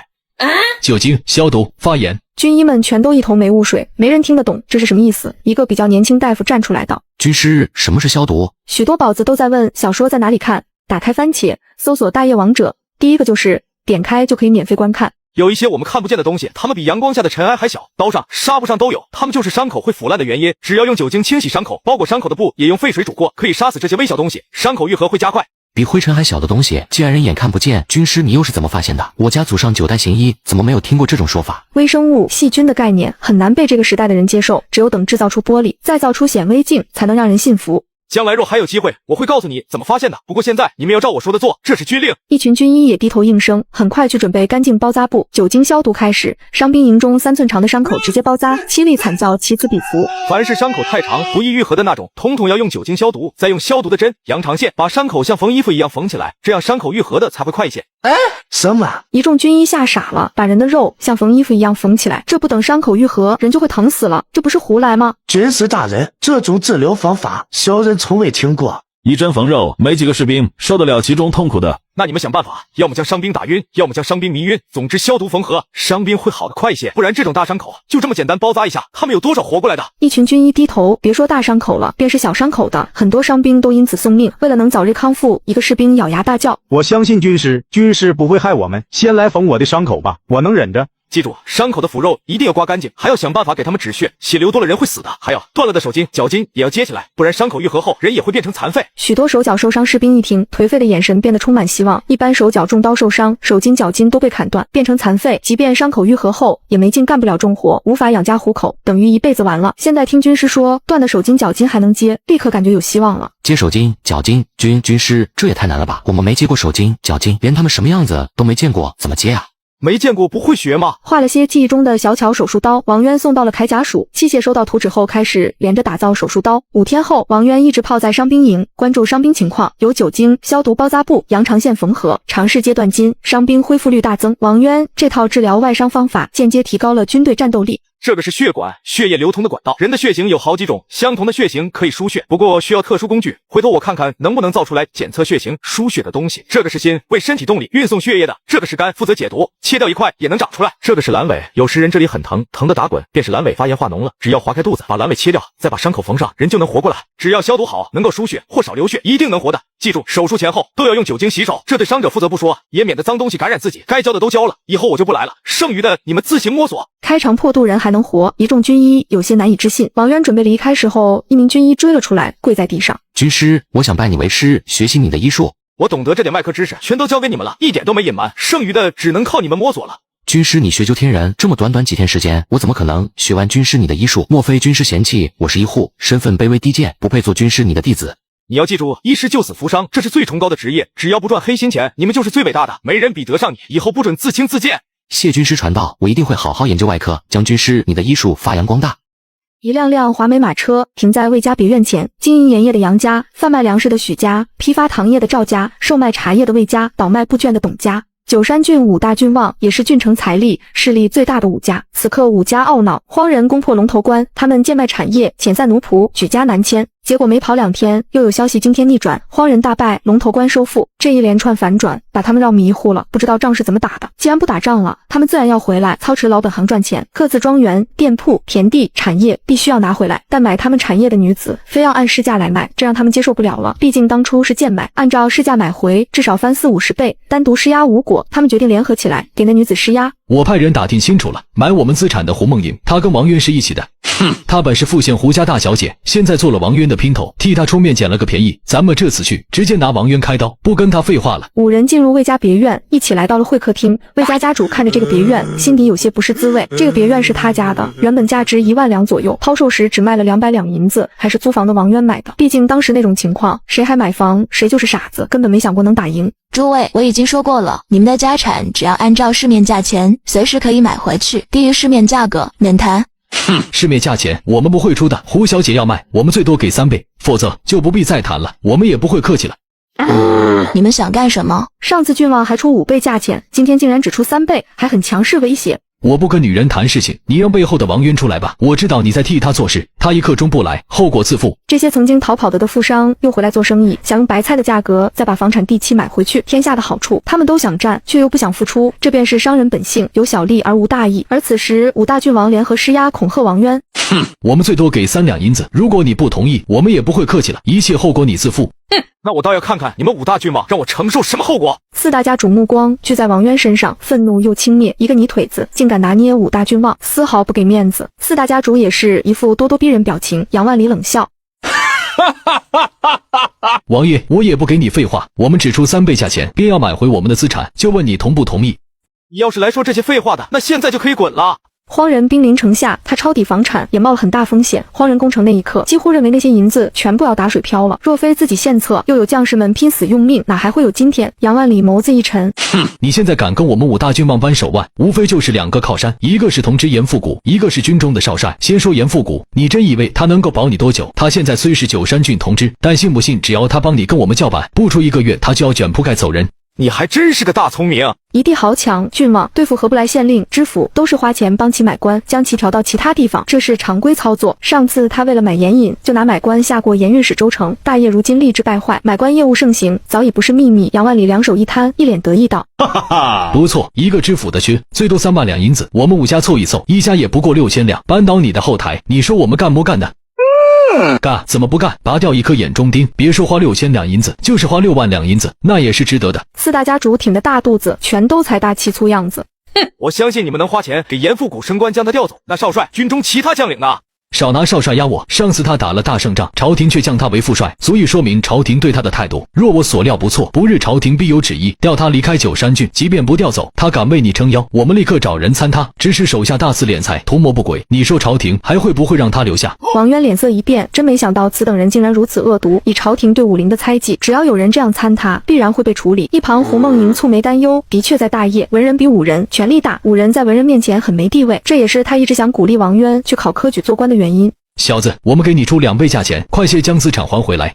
你说完了吗？完了。杨万里傲气万分，他本来以为依照3寸不烂之舌，绝对能把王渊吓到。只要他说完，他立刻同意将产业低价给买回来。结果现在看起来不对劲，王渊两眼一眯，眼神像看死人一样。说完了就赶快回家，想吃什么就吃点，想喝什么就喝点吧。你什么意思？你别认不清自己处境。告诉你，只要我们一砸银子，少帅严复古调走，你在九山郡城没立足之地。只要我们一句话，便能彻底感觉你。4大家主一脸威逼，都把话说得这么明白了，这小子怎么还不立刻低头？感觉我，看来你们还是认不清形势啊！来人，把他们抓起来，全部送到军营，交给黄参将。你想干什么？你这是自寻死路。我们朝中也有人。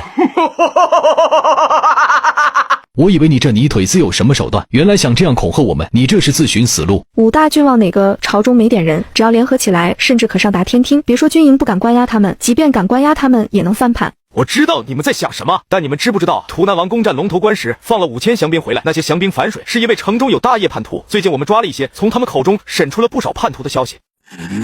你想干什么？你想栽赃我们？我们朝中有人，你栽赃不了我们。4大家主脊梁骨直冒冷气，勾结荒人背叛大业，那可是10恶不赦诛9族的大罪。这小子太狠了，竟下这种狠手。诸位家主，你们想多了，我没说你们勾结荒人，这是军中将士在你们的宅子里逮住了荒人叛徒，军中决定将你们以及你们财产扣押起来，你们5大郡王财产加一起至少有2-3千万两。现在国库空虚，打仗的时候朝廷连10万银子都拨不过来，你说陛下看到这些银子会认为你们有罪，还是认为你们没罪呢？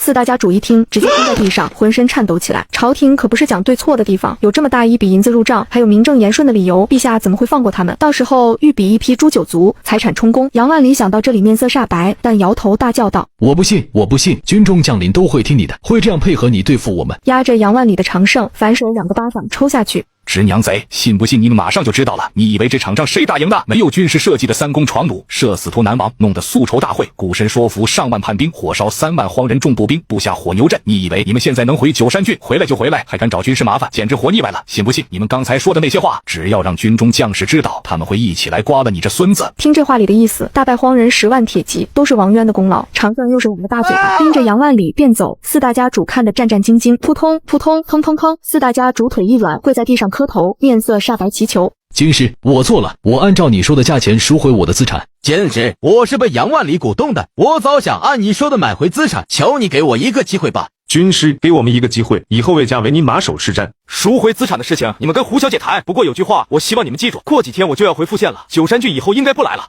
四大家主松了口气，这煞星才来九山郡多久，就闹得天翻地覆，灭了一个君王，不来才好呢。但我留下的人，他们没有心机，做事也没手腕，甚至接人待物都不会。无论他们谁被骗、受伤、下狱、毙命，我都会回来找你们，把你们像杨家一样铲除。军师，你放心吧，我们绝不会对付你的人，但他们要自己惹事下狱，做生意被骗，这不能算我们头上啊。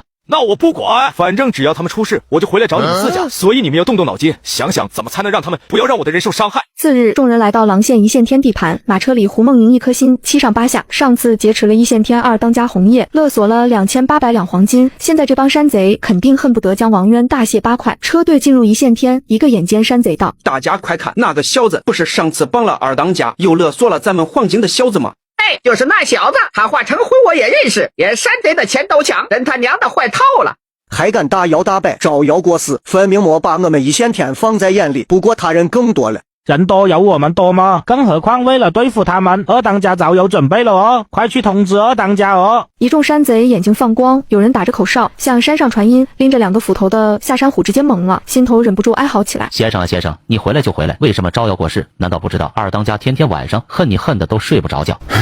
咦，不对，以先生的小心谨慎，怎么会做出如此招摇过市事情？这其中必然有诈。不行，我要去通知2当家，不能再上当，毕竟吃了一线天的饭那么久。一线天山寨聚义厅中，红叶一扛着砍刀大叫：“哼，那个黑心烂肺的小贼来了，快把姑奶奶重金买的大家伙抬下山去！兄弟们，咱们报仇雪恨的机会来了！”女土匪花1万两银子买了一架重300斤，约等于0.6吨的巨型弓弩，随即带着200山贼气势汹汹的下山打劫。上一次土匪下山打劫失败，2当家被对方生擒，反而被男人讹诈了3000两黄金，土匪被敲诈，简直是奇耻大辱。自从2当家被放回来，兄弟们虽没说什么，但生活水平直线下降，每日食不果腹，随即变卖全部家当去县城花重金买来一架巨弩。看着先进的设备，土匪认为这次可以报仇雪恨了。2当家也是胜券在握，此次不仅要抢夺男人的财物，还要把男人扒光了吊在一线天，让来往客商免费参观。刀在手，跟我走，杀小贼，报仇仇！当家，他废话什么？一起上剁了他！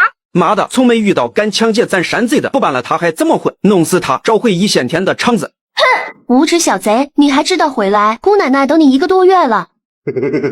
原来是红叶姑娘，第1季度人均都存款11万了，你为什么还要干这个？上次在下已经告诉你了，我已经有了妻子，姑娘还是不要对在下有非分之想，我们之间是不可能的呀！哈哈哈。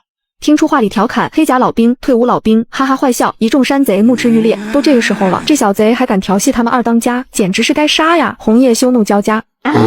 我做了20年土匪，存款都是负数，你告诉我属于我的那10几万哪里去了？你白给我的吗？还有无耻小贼，谁对你有非分之想了？姑奶奶只是想杀了你。哟呵，慢着，既然你想杀我，那我也不必跟你客气了。这是你们一线天上次欠我的200两黄金，有你红叶的手印，现在该还钱了吧？一看那借条，许多山贼气炸了，气血直接上头。这小子太坏了，不仅把他们抢光了，还让他们打欠条，比他们山贼都狠。2当家小心呐，此处必有诈。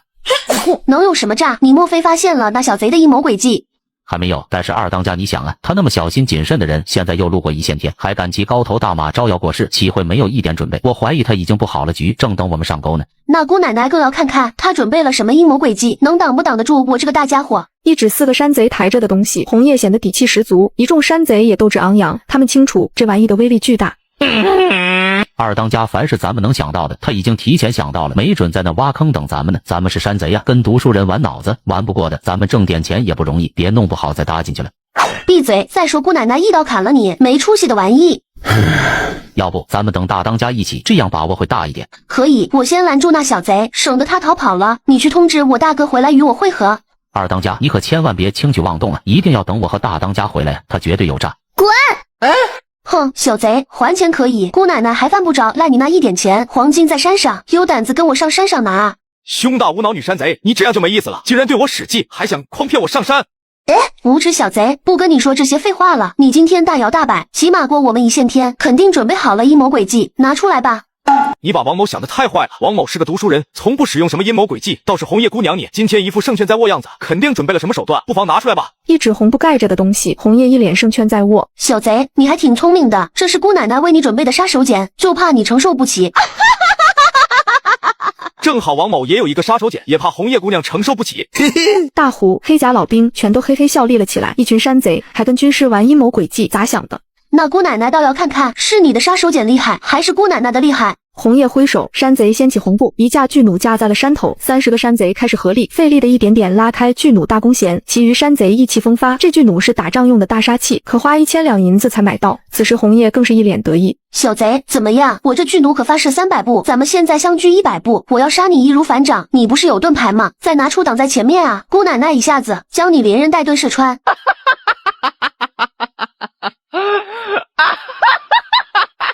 黑甲老兵看着巨弩，脸上表情似笑非笑。王渊张了张嘴又闭上，以为一线天准备了什么大杀器，原来是九山郡战场上淘汰下来的玩意。见一群人不吭声，以为他们被吓住了，红叶更加得意。小贼，是不是吓傻了？想让姑奶奶饶你一命吗？想的话，你知道该怎么做。土匪现在把巨弩大杀器一摆，这小贼生死就在他掌握中了，一定会向他下跪求饶，痛哭流涕认错，低眉顺眼的讨好。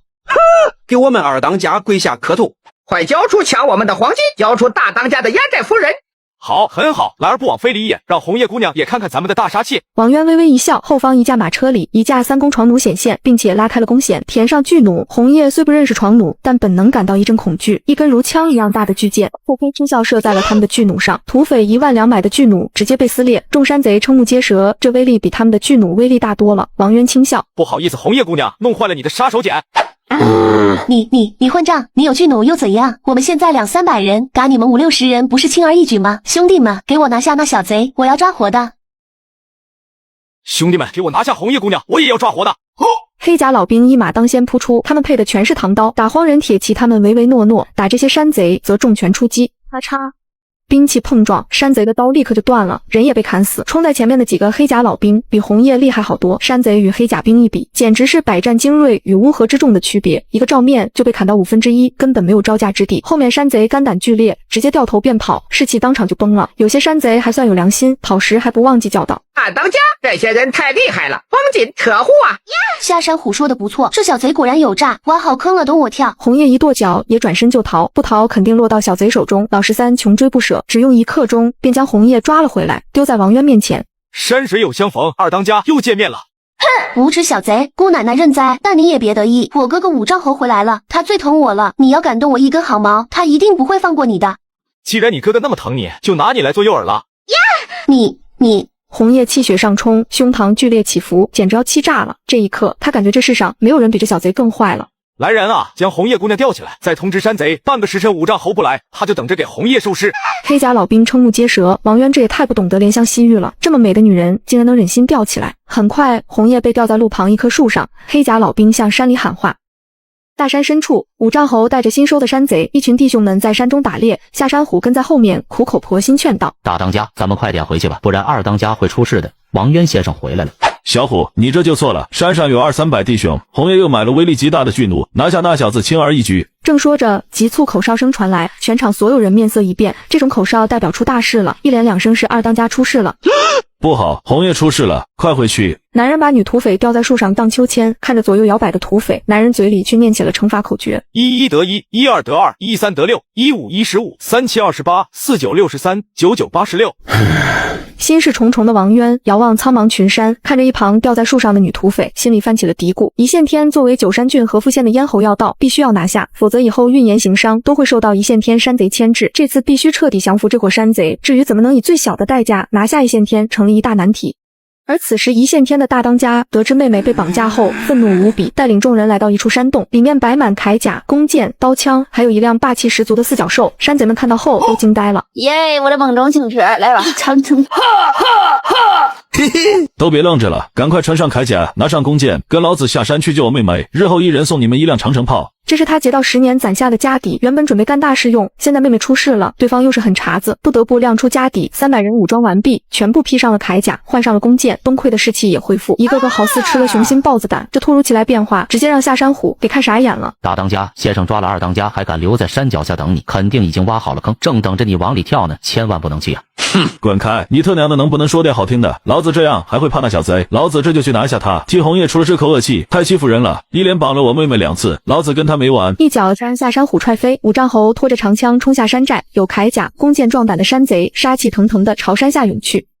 先生，山贼都披上了铠甲，带着弓箭来了。无耻小贼，知道我哥的厉害了吧？还不放下我投降？我能让哥饶你一命。